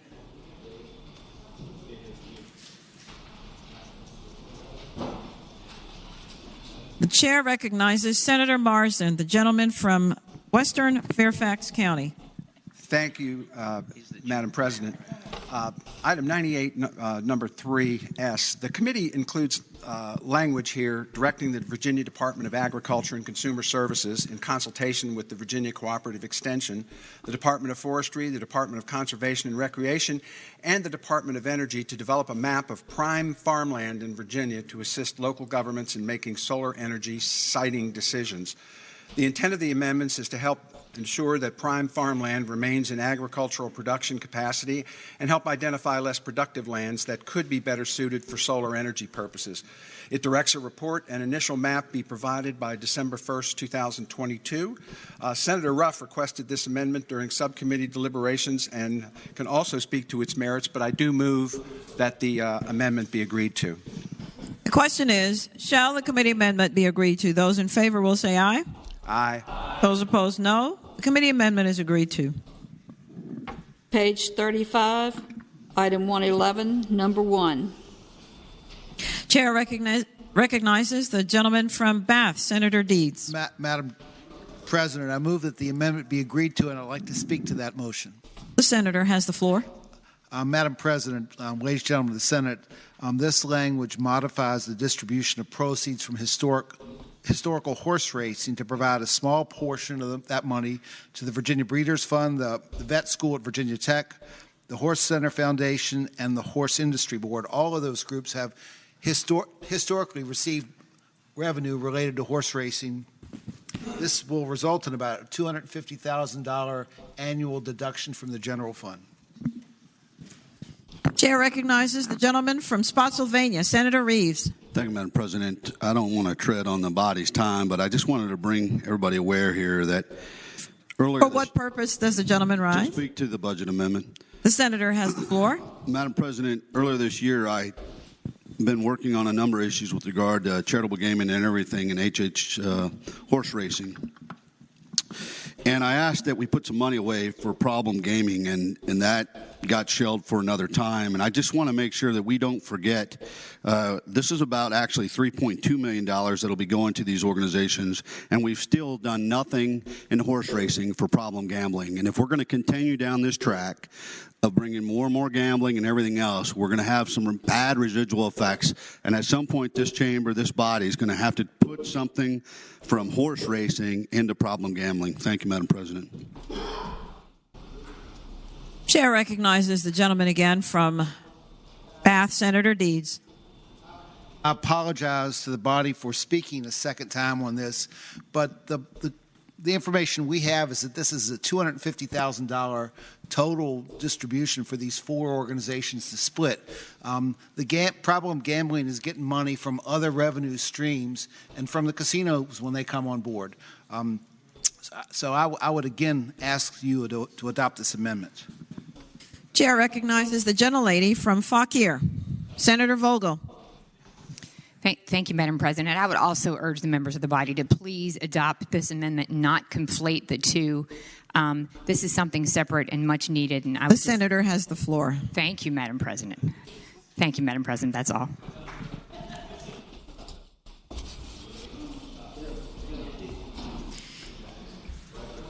The question is, shall the committee amendment be agreed to? Those in favor will say aye. Aye. Those opposed, no. The committee amendment is agreed to. Page 41, item 122, number 1. 121, number 1.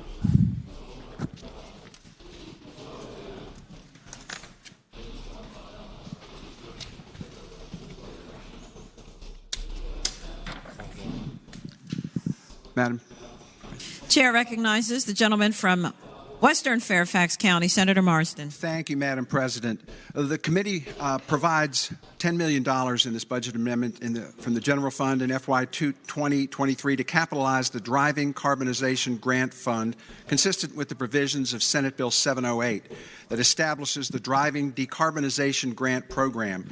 Developers are eligible to receive grants from the fund equal to 70% of the non-utility costs for charging stations installed in historically economically disadvantaged communities and 50% of the developer's non-utility costs for charging stations installed in other areas of the Commonwealth.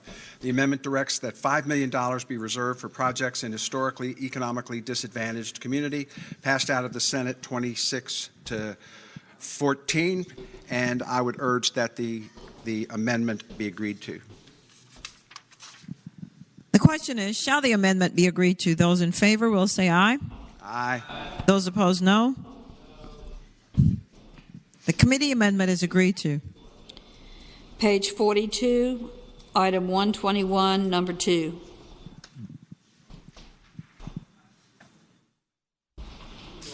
Chair recognizes again the gentleman from Western Fairfax County, Senator Marsden. Thank you, Madam President.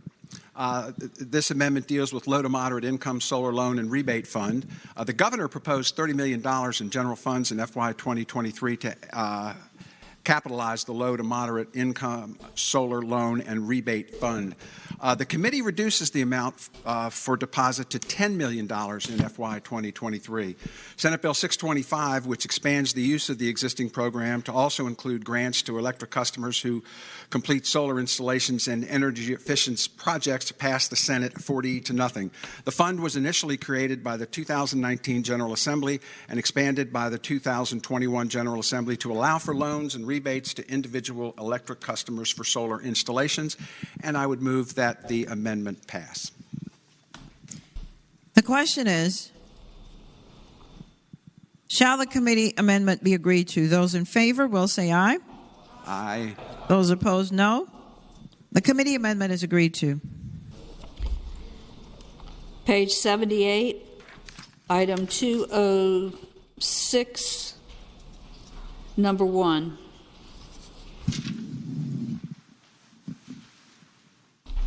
Chair recognizes gentlewoman from Hampton, Senator Locke. Thank you, Madam President. Item 206, number 1S, deals with the Research Institute for Social Equity at Virginia Commonwealth University. The committee provides $2.5 million general fund each year of the biennium to support the Research Institute of Social Equity at the Wilder School of Government. This research institute will conduct research and analysis work collaboratively with Virginia Union University, expand the Minority Political Leadership Institute, expand social equity training, and increase its racial equity and social justice tools and resources. And that is the purpose of this amendment, and I move its passage. The question is, shall the committee amendment be agreed to? Those in favor will say aye. Those opposed, no. The committee amendment is agreed to. On page 148, item 206, item 148, page 148, item 347, number 5. Chair recognizes the gentleman from Augusta, Senator Hanger. Thank you, Madam President. Madam President, I move that we adopt the amendment. I'd like to speak to that. The senator has the floor. Thank you, Madam President and members of the Senate. This amendment would establish or authorize the establishment of an additional CASA Welcome Center in Northern Virginia, this one in Fairfax. This one actually will require a half of the $5 million fund be raised. There will be $5 million from the general fund, but an additional $2.5 million in cash or in kind would be required to be contributed toward that. These centers are primarily vocational centers for immigrants, which train them in skills training primarily. We have one in Prince William at Woodbridge and one also in Falls Church, and they've been very successful. I would hope that this one will be established, and the only condition I would want on it is once you train these immigrants up there, I would hope you would send them on down to the Valley, because we need trained immigrants for vocational skills in the Valley. CASA, I think the first two letters, I've never been able to figure out the acronym. I think it's Central America that it focuses on these immigrants, but the rest of it I don't have a clue, but I hope you'll adopt the amendment. The question is,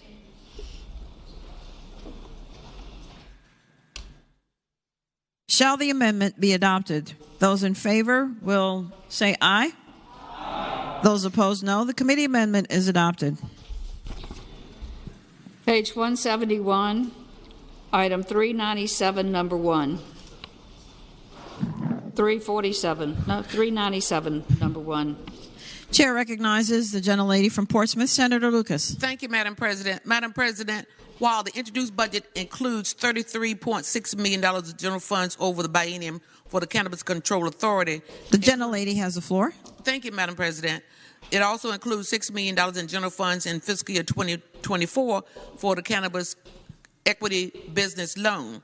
But the committee removed the $6 million in general fund in fiscal year 2024 for the Virginia Cannabis Equity Business Loan Fund that is no longer necessary due to significant additional revenues allocated to loans for qualified social equity applicants pursuant to Senate Bill 391.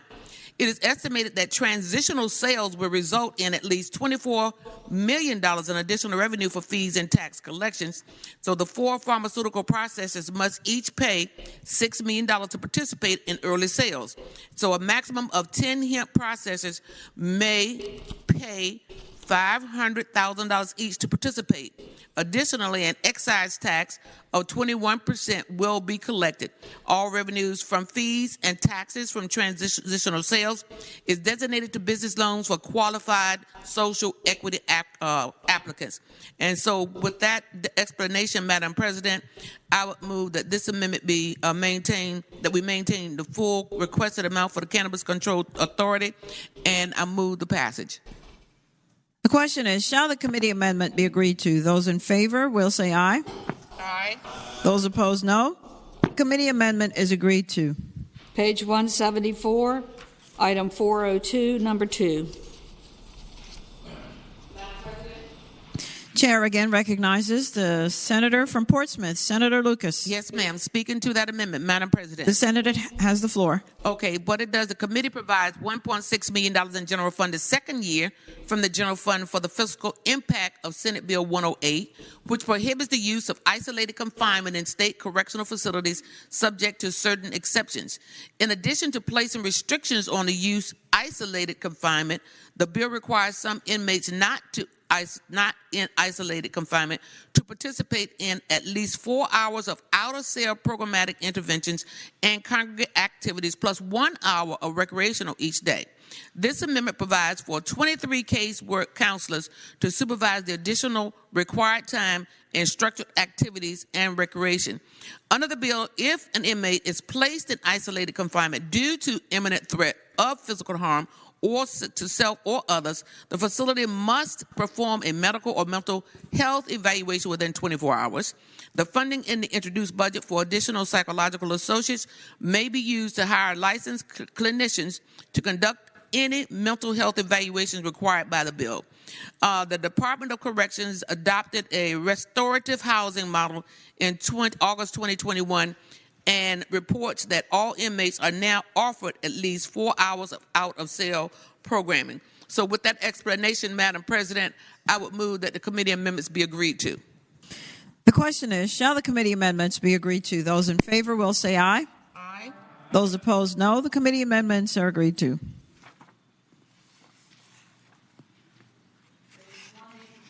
Page 183, item 427, number 1.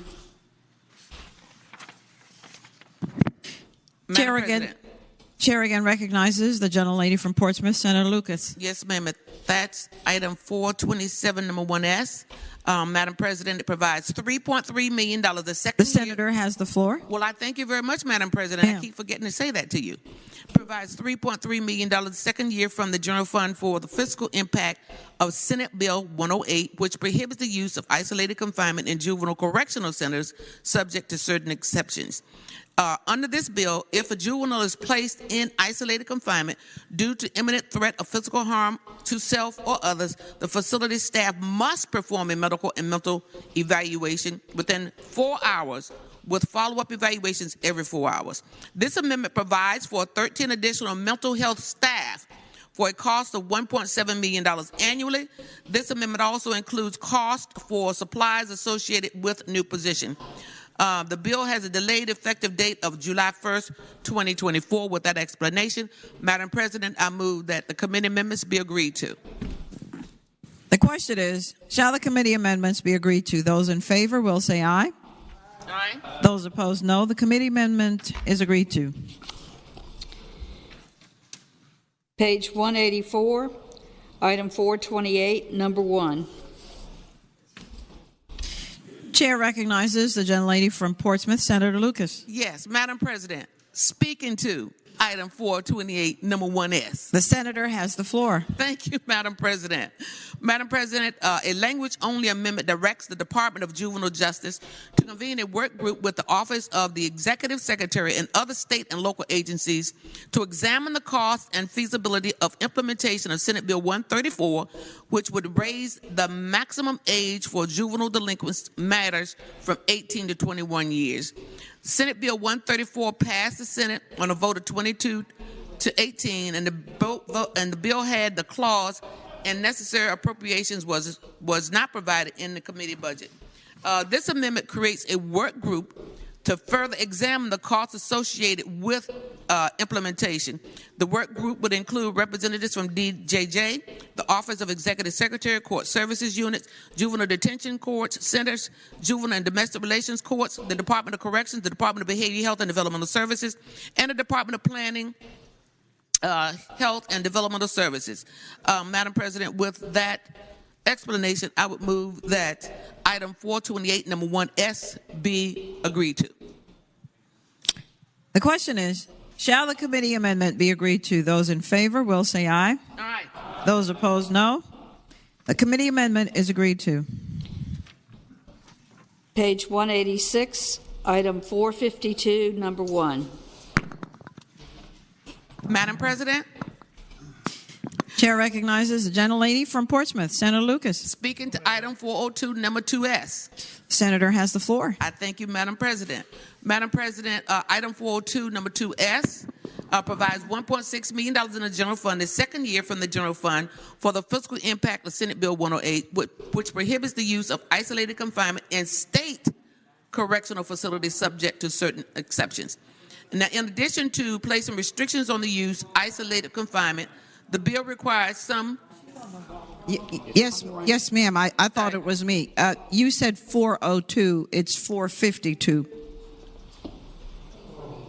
Senator Barker. The chair recognizes the senator from Southern Fairfax County, Senator Barker. I'd be glad for Senator Barker to take that one. Thank you, Madam President. Yes, ma'am. Thank you, Madam President, and thank you, the senator from Portsmouth. I'm happy to take it from you. So I want to explain a little bit with item 452, number one. The senator has the floor. And, yes, thank you, Madam President. And in the introduced budget, there was a proposed one-time allocation of about $207 million in fiscal year 23 for the construction of 3 long-distance multi-use trails across the Commonwealth.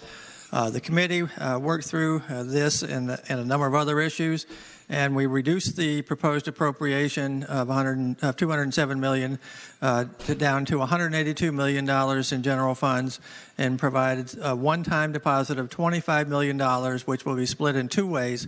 $20 million of it to establish a state trail office at VDOT, and $5 million for congestion reducing long-distance commuter bus services, which take cars off the major highways where the individuals are commuting long distances. What this does is that it then establishes a process, to develop a state trails plan and build on what we already have. And puts us in a position to move forward on that in the future. And there will be federal funding that was coming from the Infrastructure Investment and Jobs Act, which will help provide resources for developing some of these trails. And with that, I move that the amendment, this budget item be passed. The question is, shall the committee amendment be agreed to? Those in favor will say aye. Aye. Those opposed, no. The committee amendment is agreed to. Page 195, item 485, number 5.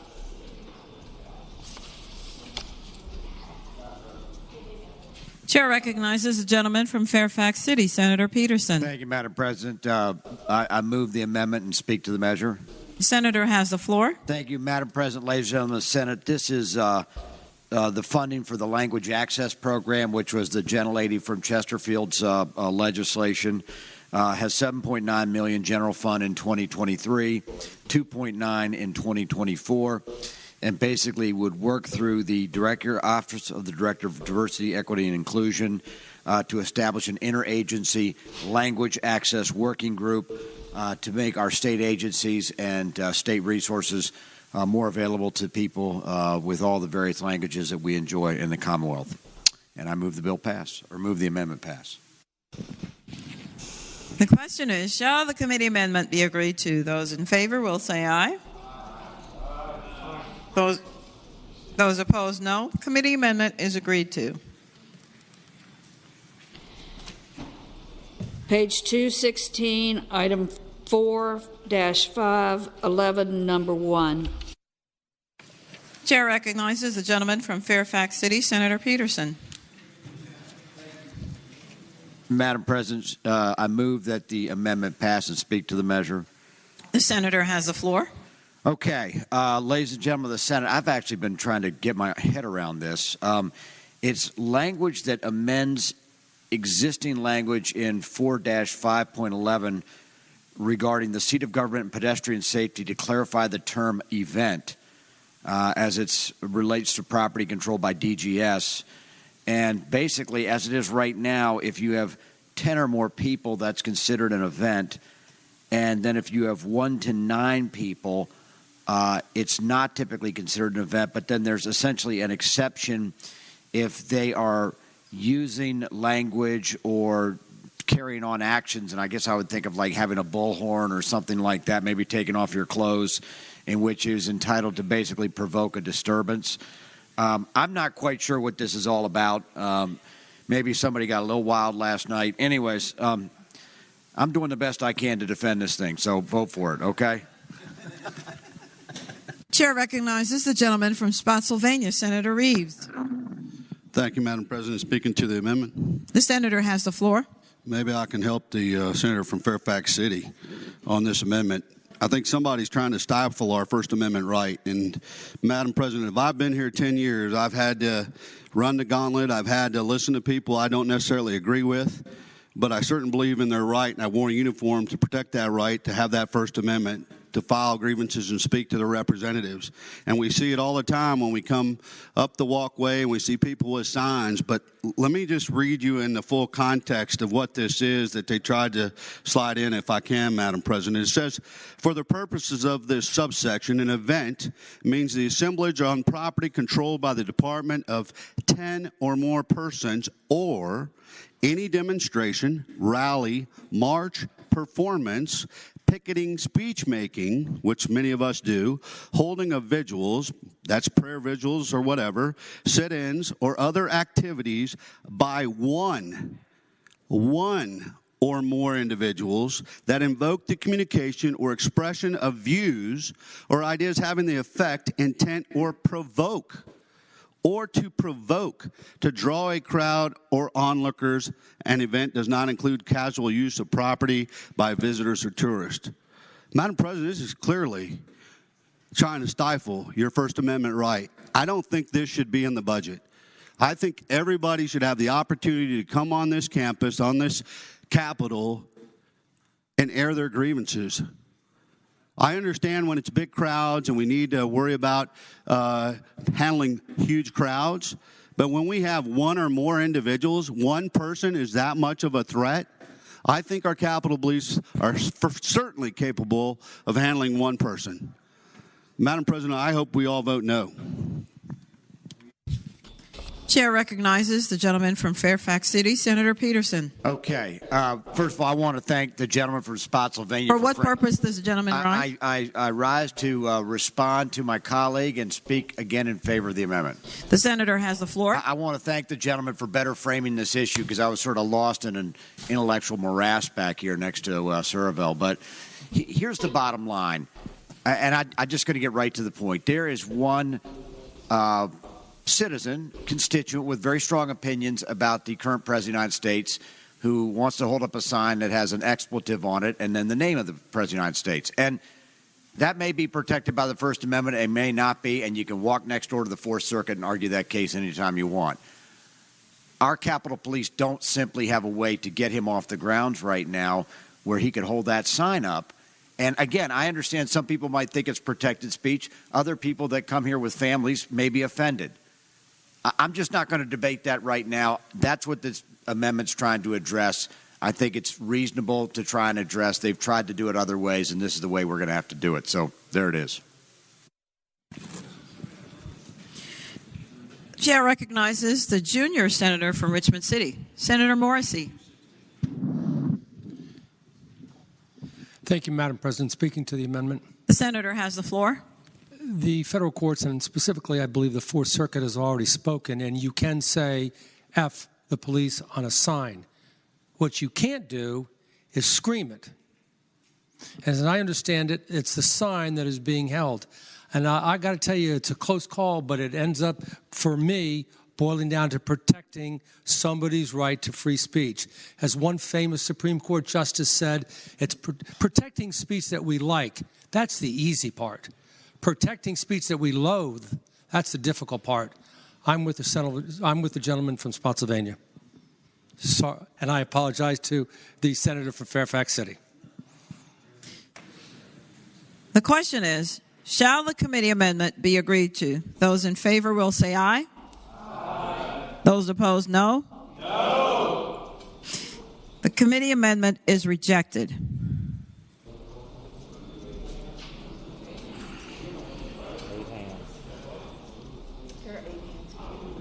We have 8 hands. 7. Okay. I am again uncertain. And so, there being 8 hands, this will be a recorded vote. Those senators wishing to agree to committee amendment item 4-5.11, number 1, will record their votes aye, and those opposed no. Are the senators ready to vote? Have all the senators voted? Does any senator desire to change their vote? The clerk will close the roll. Ayes 20, noes 20. Ayes 20, noes 20. The chair votes no. The amendment is rejected.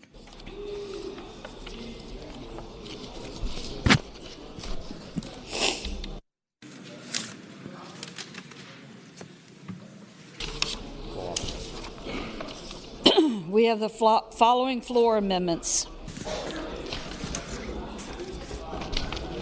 Senator Chase.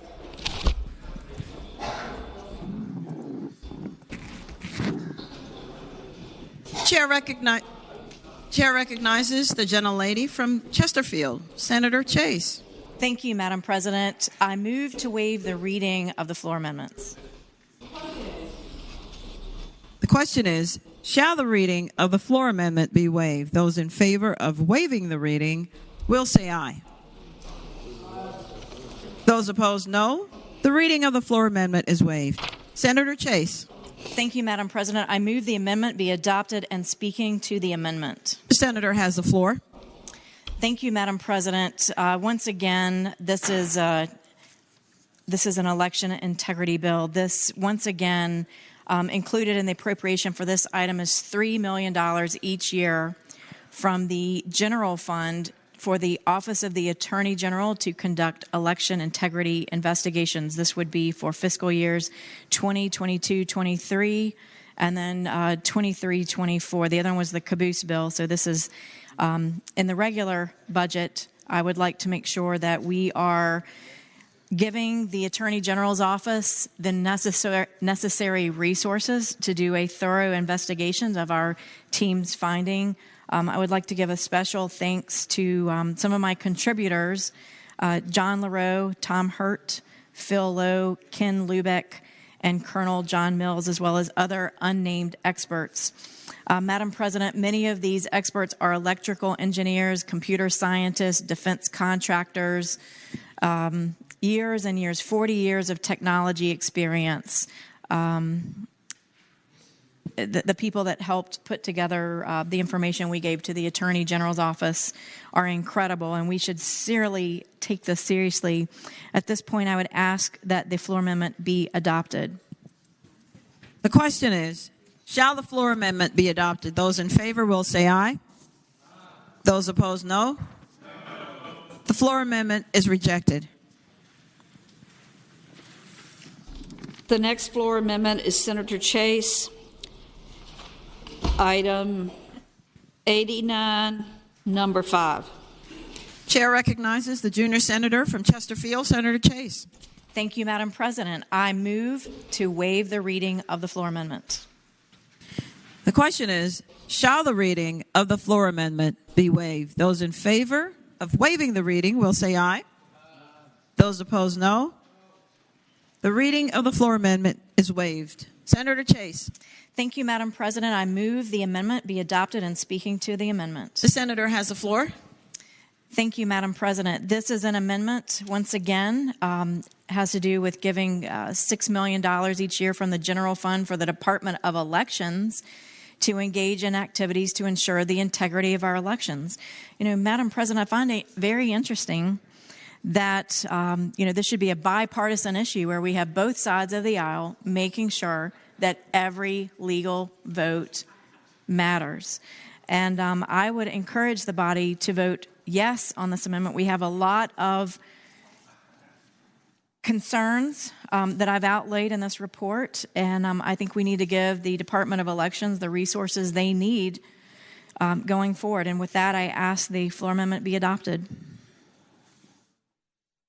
The question is, shall the floor amendment be adopted? Those in favor will say aye. Those opposed, no. The floor amendment is rejected. Senator Chase, floor amendment, item 89, number 6.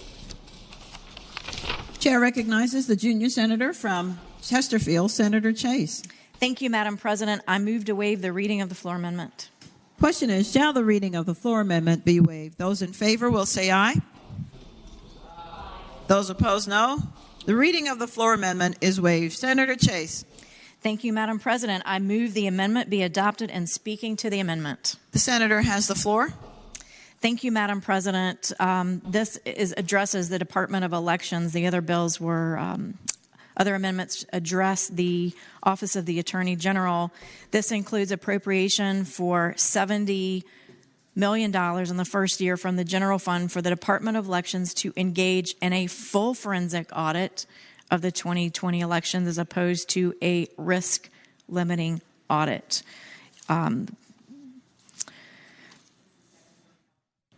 And with that, I ask that we move the committee amendment, the floor amendment. The chair recognizes the gentleman from Alexandria, Senator Eben.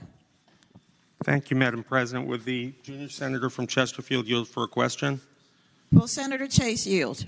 I yield. I would ask Senator Eben. Thank you, Madam President. I would ask the senator if she'd be willing to have a tax increase to pay $70 million to reanalyze about 4 million or so votes. Senator Chase.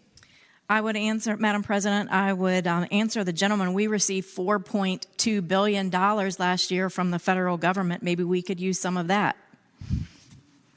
Speaking to the amendment. The senator has the floor. Senator Eben. I think I spoke a little prematurely. I was really getting at this amendment when I spoke earlier. I just want to state for the record that this amendment is drawn from the darkest corners of the internet, and it's a conspiracy theorist bonanza that I hope that we will defeat. Chair recognizes the gentleman from Prince William, Senator McPike. Speak to the amendment, Madam President. The senator has the floor. Thank you, Madam President. I can't believe I've heard in the sequence, number one, that the amendment before us would spend about $15 per ballot cast. And furthermore, I don't know that I've ever heard on the Senate floor someone thank their contributors while presenting budget amendments and legislation and encourage the body to vote against the amendment. Madam President. The junior senator from Chesterfield, Senator Chase. Thank you, Madam President. And speaking to Senator Pike, and I apologize, I don't have that list in front of me where you're from. The senator has the floor. Thank you. Just to clarify, those are the resumes of the volunteers who put together the data to provide to the Office of the Attorney General. These are not financial contributors, to be clear. These are concerned Virginians who are concerned about election integrity and have used their background, over 40 years of technology experience. A director of JFAC, deputy director at the Pentagon, has led a DoD to implement application of software assurance capability. So to be clear, I am making sure that you understand that these are not financial contributors, but these are the team of people who are volunteers who put this information together and have turned it into the Attorney General. And I would tell you, I have concerns. Henrico County, Virginia, election officials reportedly discovered thousands of overlooked ballots on a flash drive. Spotsylvania County, we have an election official on the Spotsylvania Electoral Board who refused to certify that election because there were issues there.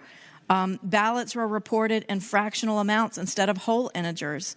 There's a Geller report on November 16th of 2020. There are multiple reversals and proportional voter entries in Virginia on election night after 11 p.m.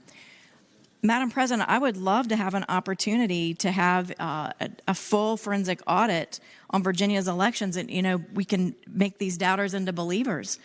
There is something going on here that needs to be investigated, and I think it's disappointing that we could not, in a bipartisan way, do like we did many years ago. We had a joint commission with both the House and the Senate Privileges and Elections Committee and actually go through some of these concerns, but people are turning a deaf ear, and that's unfortunate because elections have consequences, and the Virginians understand that, and they need to make sure that they want to make sure they can have confidence in their election so that we can avoid incidents like occurred on January 6th.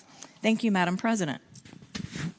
With that, I move the floor amendment pass. The question is, shall the floor amendment pass? Those in favor of passage will record their votes aye. Those opposed, no. Or the I'm sorry, it is a voice vote. Those in favor of agreeing to the amendment will say aye. Those opposed, no. No.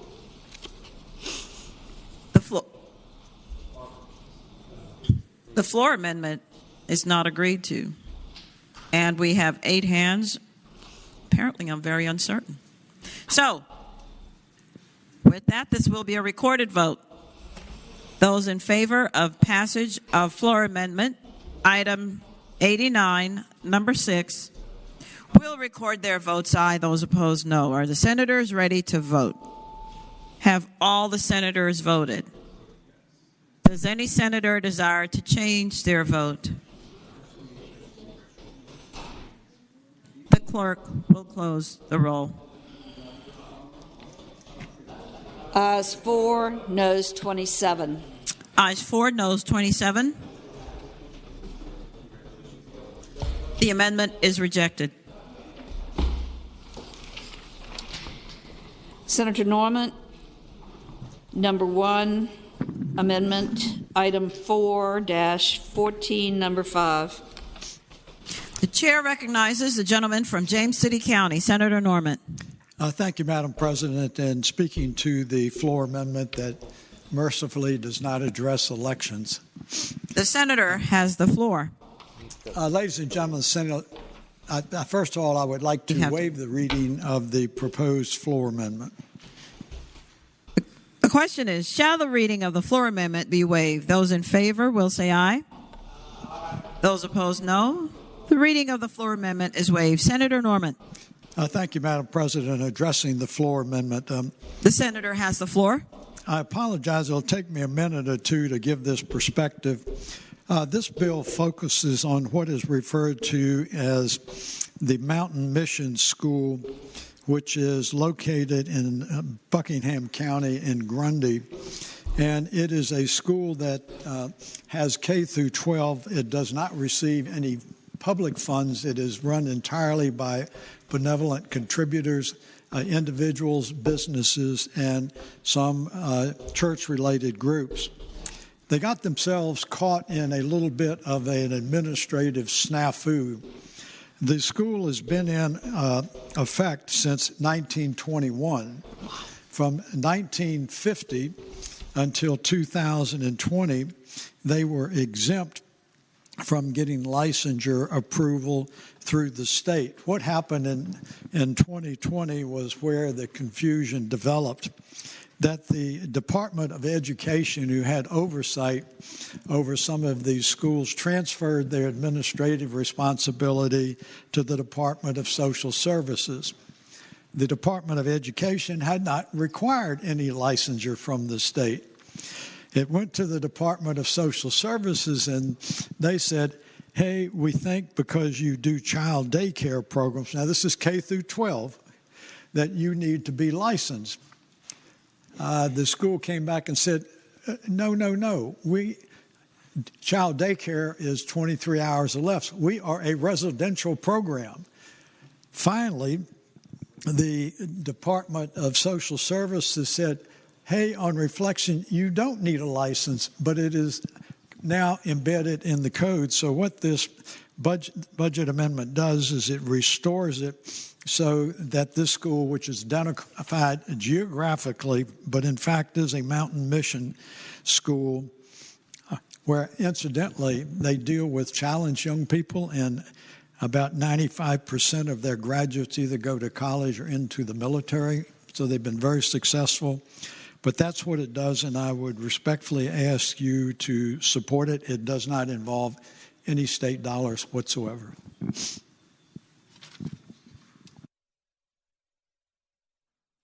The chair recognizes the gentlelady from Northern Fairfax County, Senator Howell. Your microphone, Senator. Microphone. It's not on. Well, it says it's on. There it is. Thank you. In my opinion, this is unlike For other what purpose amendments does the we've gentlelady had, rise? Responding to this amendment. This is The senator has the floor. Unlike the other amendments we've had, it has no fiscal impact at all. It's kind of in the nature of a language amendment, and I would urge everyone to adopt it. The question is, Shall the floor amendment be agreed to? Those in favor will say aye. Aye. Those opposed, no. The floor amendment is agreed to.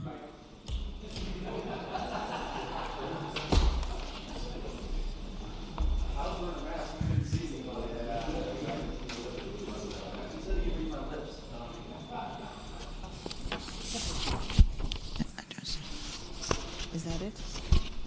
All right. The chair recognizes now the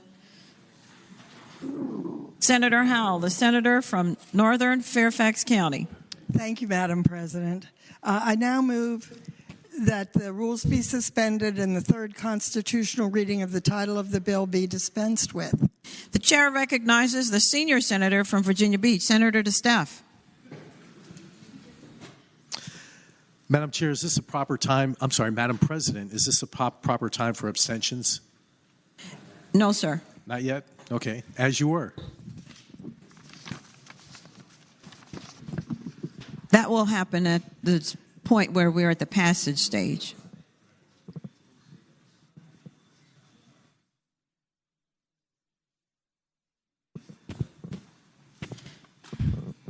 The question is, shall the third constitutional reading be dispensed with?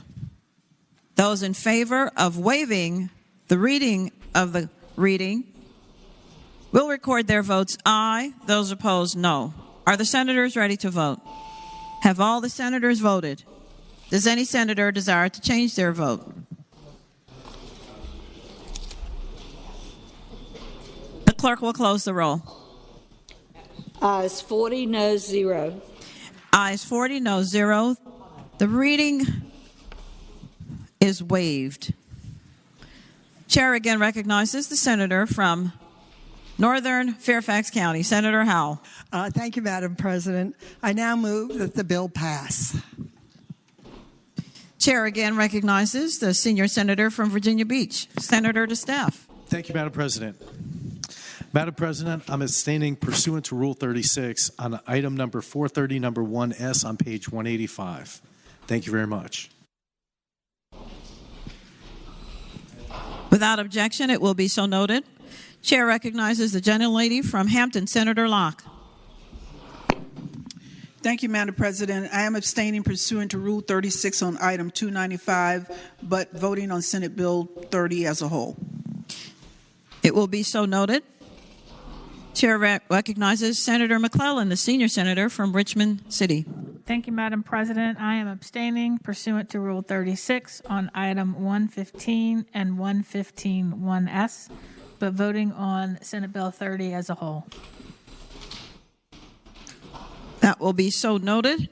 Chair recognizes Senator Edwards, the senator from Roanoke City. Madam President, I would like to note that I am abstaining pursuant to Rule 36 on item 299, but voting on Senate Bill 30 as a whole. It will be so noted. Chair recognizes Senator McPike, senator from Prince William.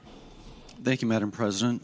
Madam President, I'm abstaining pursuant to Rule 36 on items 386 number 4, and item 486 on Senate Bill 30, but voting on the bill as a whole. Thank you. Without objection, it will be so noted. Chair recognizes Senator Somerville, the gentleman from Eastern Fairfax County. Thank you, Madam President. I am abstaining pursuant to Rule 36 on item 375 and 375 number 1, but I'm voting on Senate Bill 30 as a whole. Chair recognizes the gentleman from Hanover, Senator McDougal. Thank you, Madam President. Madam President, I am abstaining pursuant to Rule 36 on item 206, number 1, item 304, number 3332, item number 4-5.03, number 1, and voting on Senate Bill 30 as a whole. Chair recognizes Senator Peterson, the gentleman from Fairfax City. Thank you, Madam President, for that elevation. I am standing to speak to the abstentions. I'll be abstaining on item number 266 and item number 430, number 1S, but voting on Senate Bill 30. Without objection, it will be so noted. The chair recognizes Senator Lucas, the gentlelady from Portsmouth. Thank you, Madam President. Madam President, I am abstaining pursuant to Rule 36 on items number 304, number 23, 304, number 25, item 297, 1, and item 98, number 2. But voting on Senate Bill 30 as a whole. It will be so noted. Chair recognizes Senator Norman, the gentleman from James City County. Thank you, Madam President, and rise for purposes of a motion, Madam. Senator has the floor. Thank you, ma'am. Madam President, pursuant to Rule 36, I'm going to abstain from voting on item 299, item 304, number 10, and item 312, number 13, but we'll be voting on the balance of Senate Bill 30. It will be so noted. Chair recognizes the senior senator from Fairfax County, Senator Saslaw. Madam President, let the record show that I'm abstaining from item 136, 1S, but under Senate Rule 36, but I'm voting on SB 30 as a whole. It will be so noted.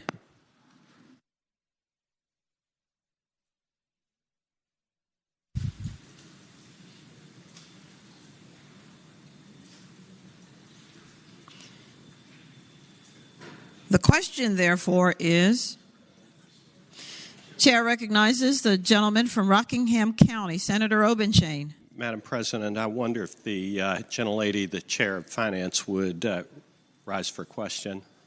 Senator Howell, will you rise for a question?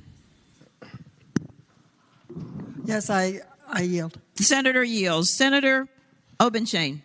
Madam President, I would ask the gentlelady, are there any language amendments in here or items in the budget that were the subject of Senate bills that were defeated?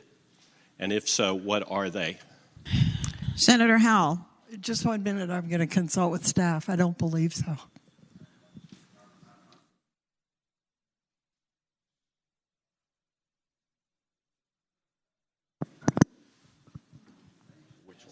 I'm told that there are some that may be similar, but there are none that are identical. Senator Obenshain.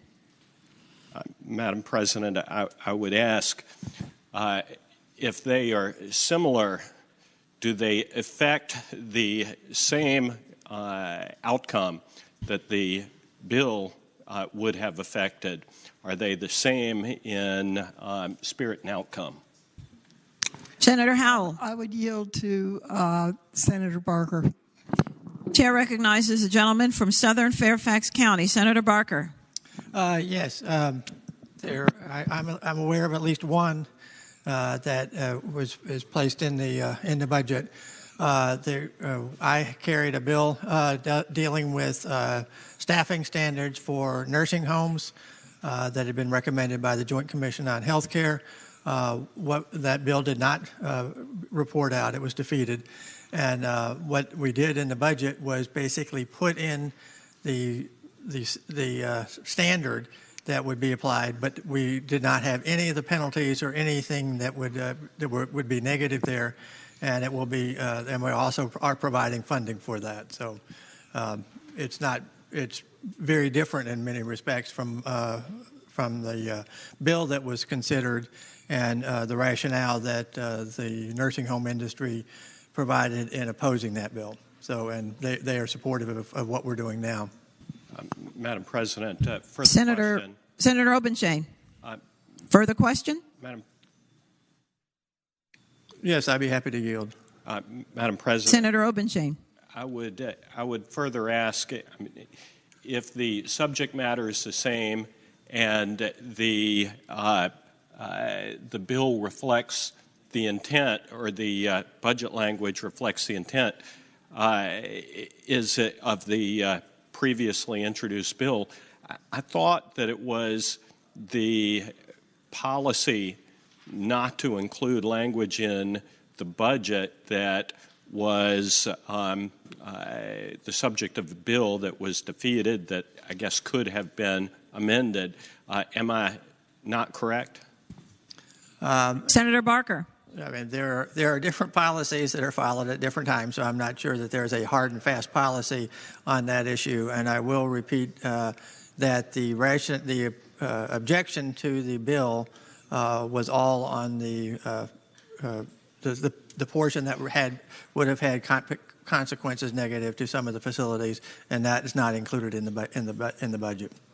I think Senator Obenshain. I thank the gentleman. I would ask if the chair of finance would resume the floor for a related question. Will Senator Howell rise again for a question? The senator yields. Senator Obenshain. Madam President, I would respectfully ask the gentlelady, the chair of finance, are there items in the budget, language or budget items that were not in the amendments to the budget that were not the subject of submitted budget amendments? Senator Howell.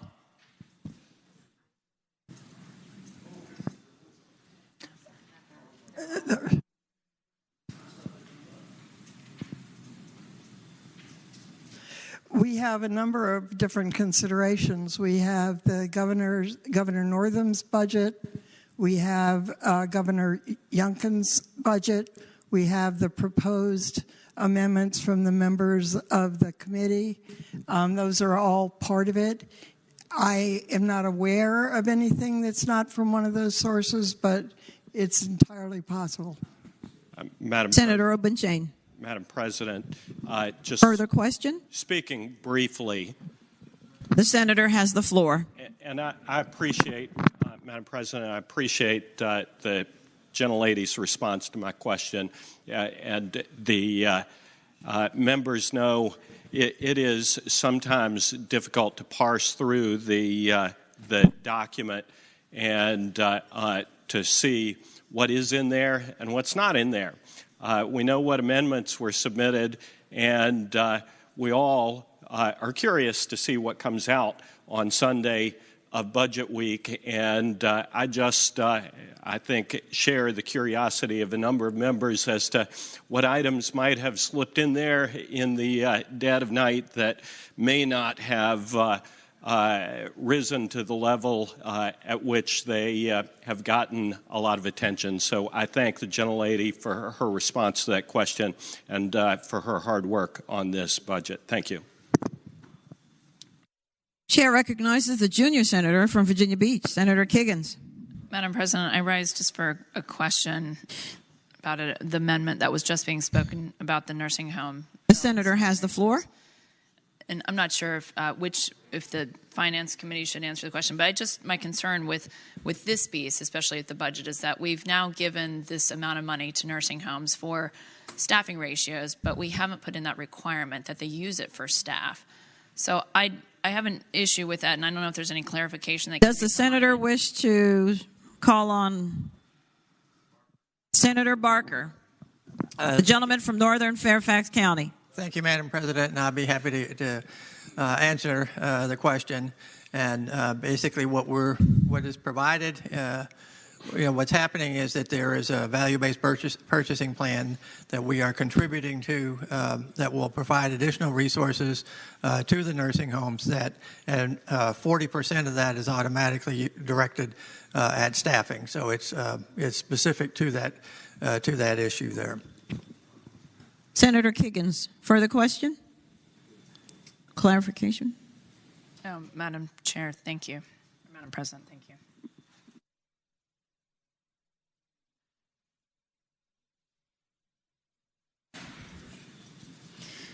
For what purpose does the senator from Portsmouth rise?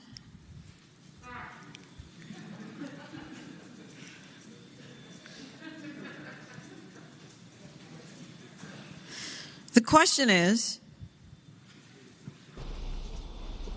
shall Senate Bill 30 pass?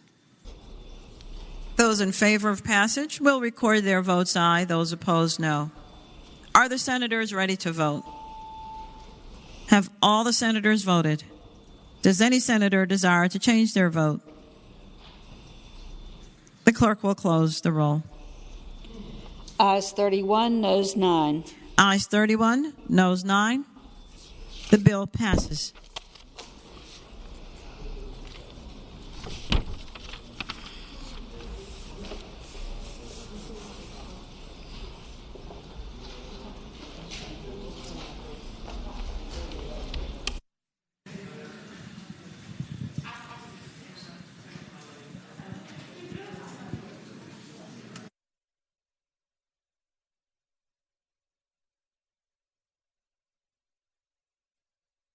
The Senate will be at ease.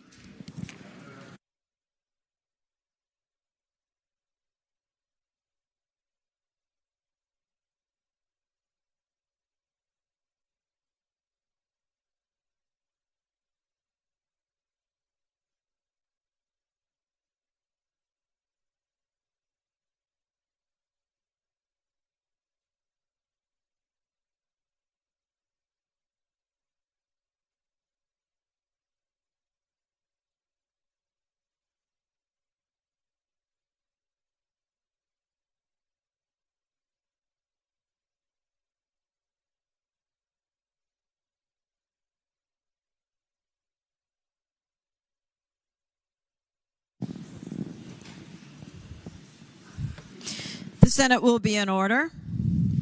Chair recognizes the senior senator from Fairfax County, Senator Saslaw. Madam President, I inquire of the clerk, does this complete the entire calendar? Yes, sir. Okay. Is there any other business to come before the Senate? Chair recognizes the gentleman from Loudoun, Senator Bell. Madam President, I rise for point of personal privilege. The senator has the floor.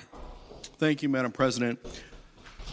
Like many of you, I was disturbed last night to see the invasion of the Republic of Ukraine by the Russians. And frankly, watching the images last night and today, my heart and prayers goes out to the people of Ukraine. But as I mentioned that, I really want to focus on our heroes from Virginia who are currently serving to protect our country and to wrap the flag of democracy around those who are in trouble in the world. Currently, we have a number of people who stand ready. While we don't know where this whole catastrophe and this act of aggression will end up, we do know we have Virginians right now serving and those standing by ready to serve and answer whatever call they're asked. I want to highlight a couple that are overseas right now serving us. We have approximately 500 troops, part of a Virginia and Maryland National Guard group that are assigned from Fort Belvoir's based 29th Infantry Division that are currently on federal active duty service in the Central Command Area of Operations as part of Task Force Spartan. We have 80 soldiers assigned that are from Virginia Beach based 329th Regional Support Group that are currently on active duty in support of the Central Command Area of Operations. And they're part of the operational control of the Combined Joint Task Force, Operation Inherent Resolve. We have 1,000 troops, part of a Virginia and Kentucky National Guard soldier battalion assigned from Lynchburg-based 1st Battalion, 116th Infantry Regiment, 116th Infantry Brigade Combat Team. They're on federal duty in the Horn of Africa as part of the Combined Joint Task Force. We have 300 Virginia National Guard soldiers assigned from the Norfolk-based 1st Battalion, 111th Field Artillery Regiment, and the 116th Infantry Brigade Combat Team that are serving in operational areas in the Middle East. We have 120 Virginia National Guard soldiers assigned from the 116th Infantry Brigade Combat Team headquarters that are in Kosovo in direct support of operations between Kosovo, Serbia, and actually now providing operations in support of the activities in the Ukraine. Again, it's premature to speculate on where this conflict will go, but I want to let those who are serving today in harm's way, our Virginia men and women serving bravely, to know that we have not forgotten about them, that we're thinking of them, and we thank them for their service, and we thank them for their dedication. We also want to call out to their families. While they are standing by and serving from home, we appreciate the sacrifice them and their families are making as we go forward. Thank you, Madam President. I thank the senator. Chair now recognizes the junior senator from Virginia Beach, Senator Kiggins. Madam President, I rise for a point of personal privilege. The senator has the floor. Like many of us in this room, and like Senator Bell just recognized as well, I did not get enough sleep last night. My eyes were glued to a variety of news stations reporting on the Russian invasion of Ukraine. The headlines were hard to believe. Russia declares war, explosions heard in the Ukraine capital city of Kyiv, martial law declared in the Ukraine, and the world braces for war. This past week, Russia has ignored our administrative economic threats and has now invaded Ukraine. It's the biggest military invasion that Europe has seen since the Second World War. This attack included a full-scale cyber attack on government and banking websites and an air attack by Russian strike aircraft and guided missiles to decimate Ukrainian defenses.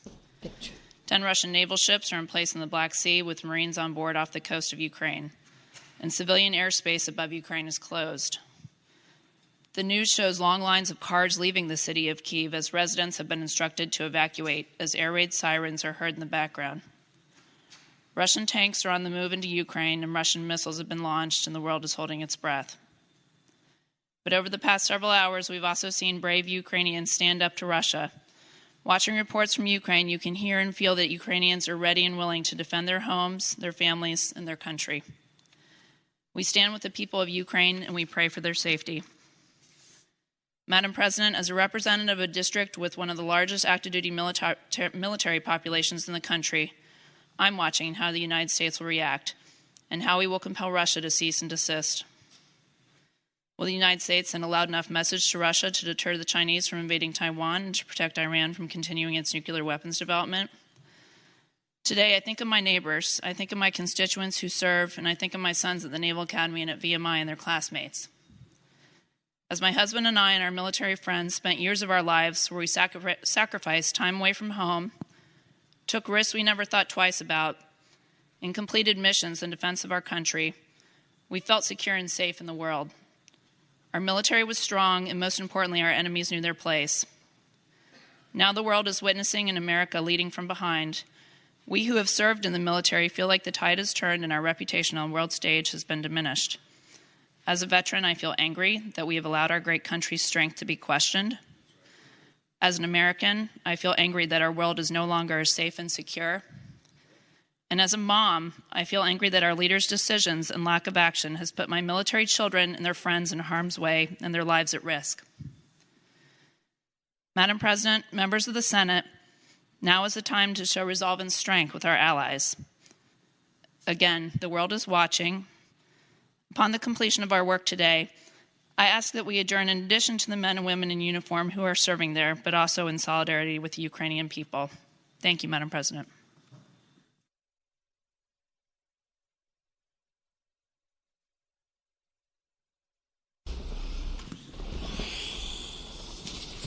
Is there any other business to come before the Senate? Hearing none, the clerk will report any announcements on the desk.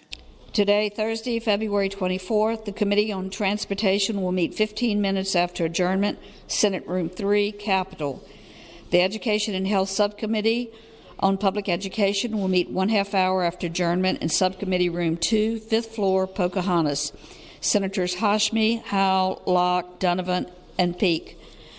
Friday, February the 25th, the Committee on Rehabilitation and Social Services will meet at 8 a.m. Senate Room A, Pocahontas. The Education and Health Subcommittee on Health Professions will meet at 8:30 a.m. Subcommittee Room 2, 5th floor, Pocahontas. Senators Barker, Saslaw, Newman, Edwards, Lewis, Donovan, Suderline, Pillion, and Hashmi. The Committee on Rules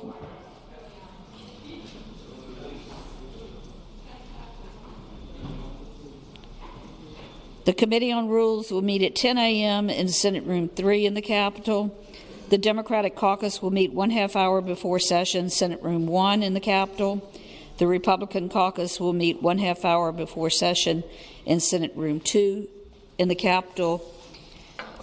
And may the good Lord be with the people of Ukraine. Amen. Chair now calls on the gentlelady from Portsmouth, Senator Lucas. Thank you, Madam President. Madam President, I was standing for a reason this time. Madam President, I move that the Senate do now adjourn until 11 a.m. tomorrow, and that we do so in honor of our military and in honor of the Ukrainian people. The question is, shall the Senate adjourn until 11 o'clock tomorrow in honor of our military and in honor of the Ukrainian people? All in favor of the motion will say aye. Aye. Those opposed, no. The ayes have it. The motion is agreed to. The Senate stands adjourned until 12 o'clock noon tomorrow, 11 o'clock noon tomorrow. May God help the Ukrainian people.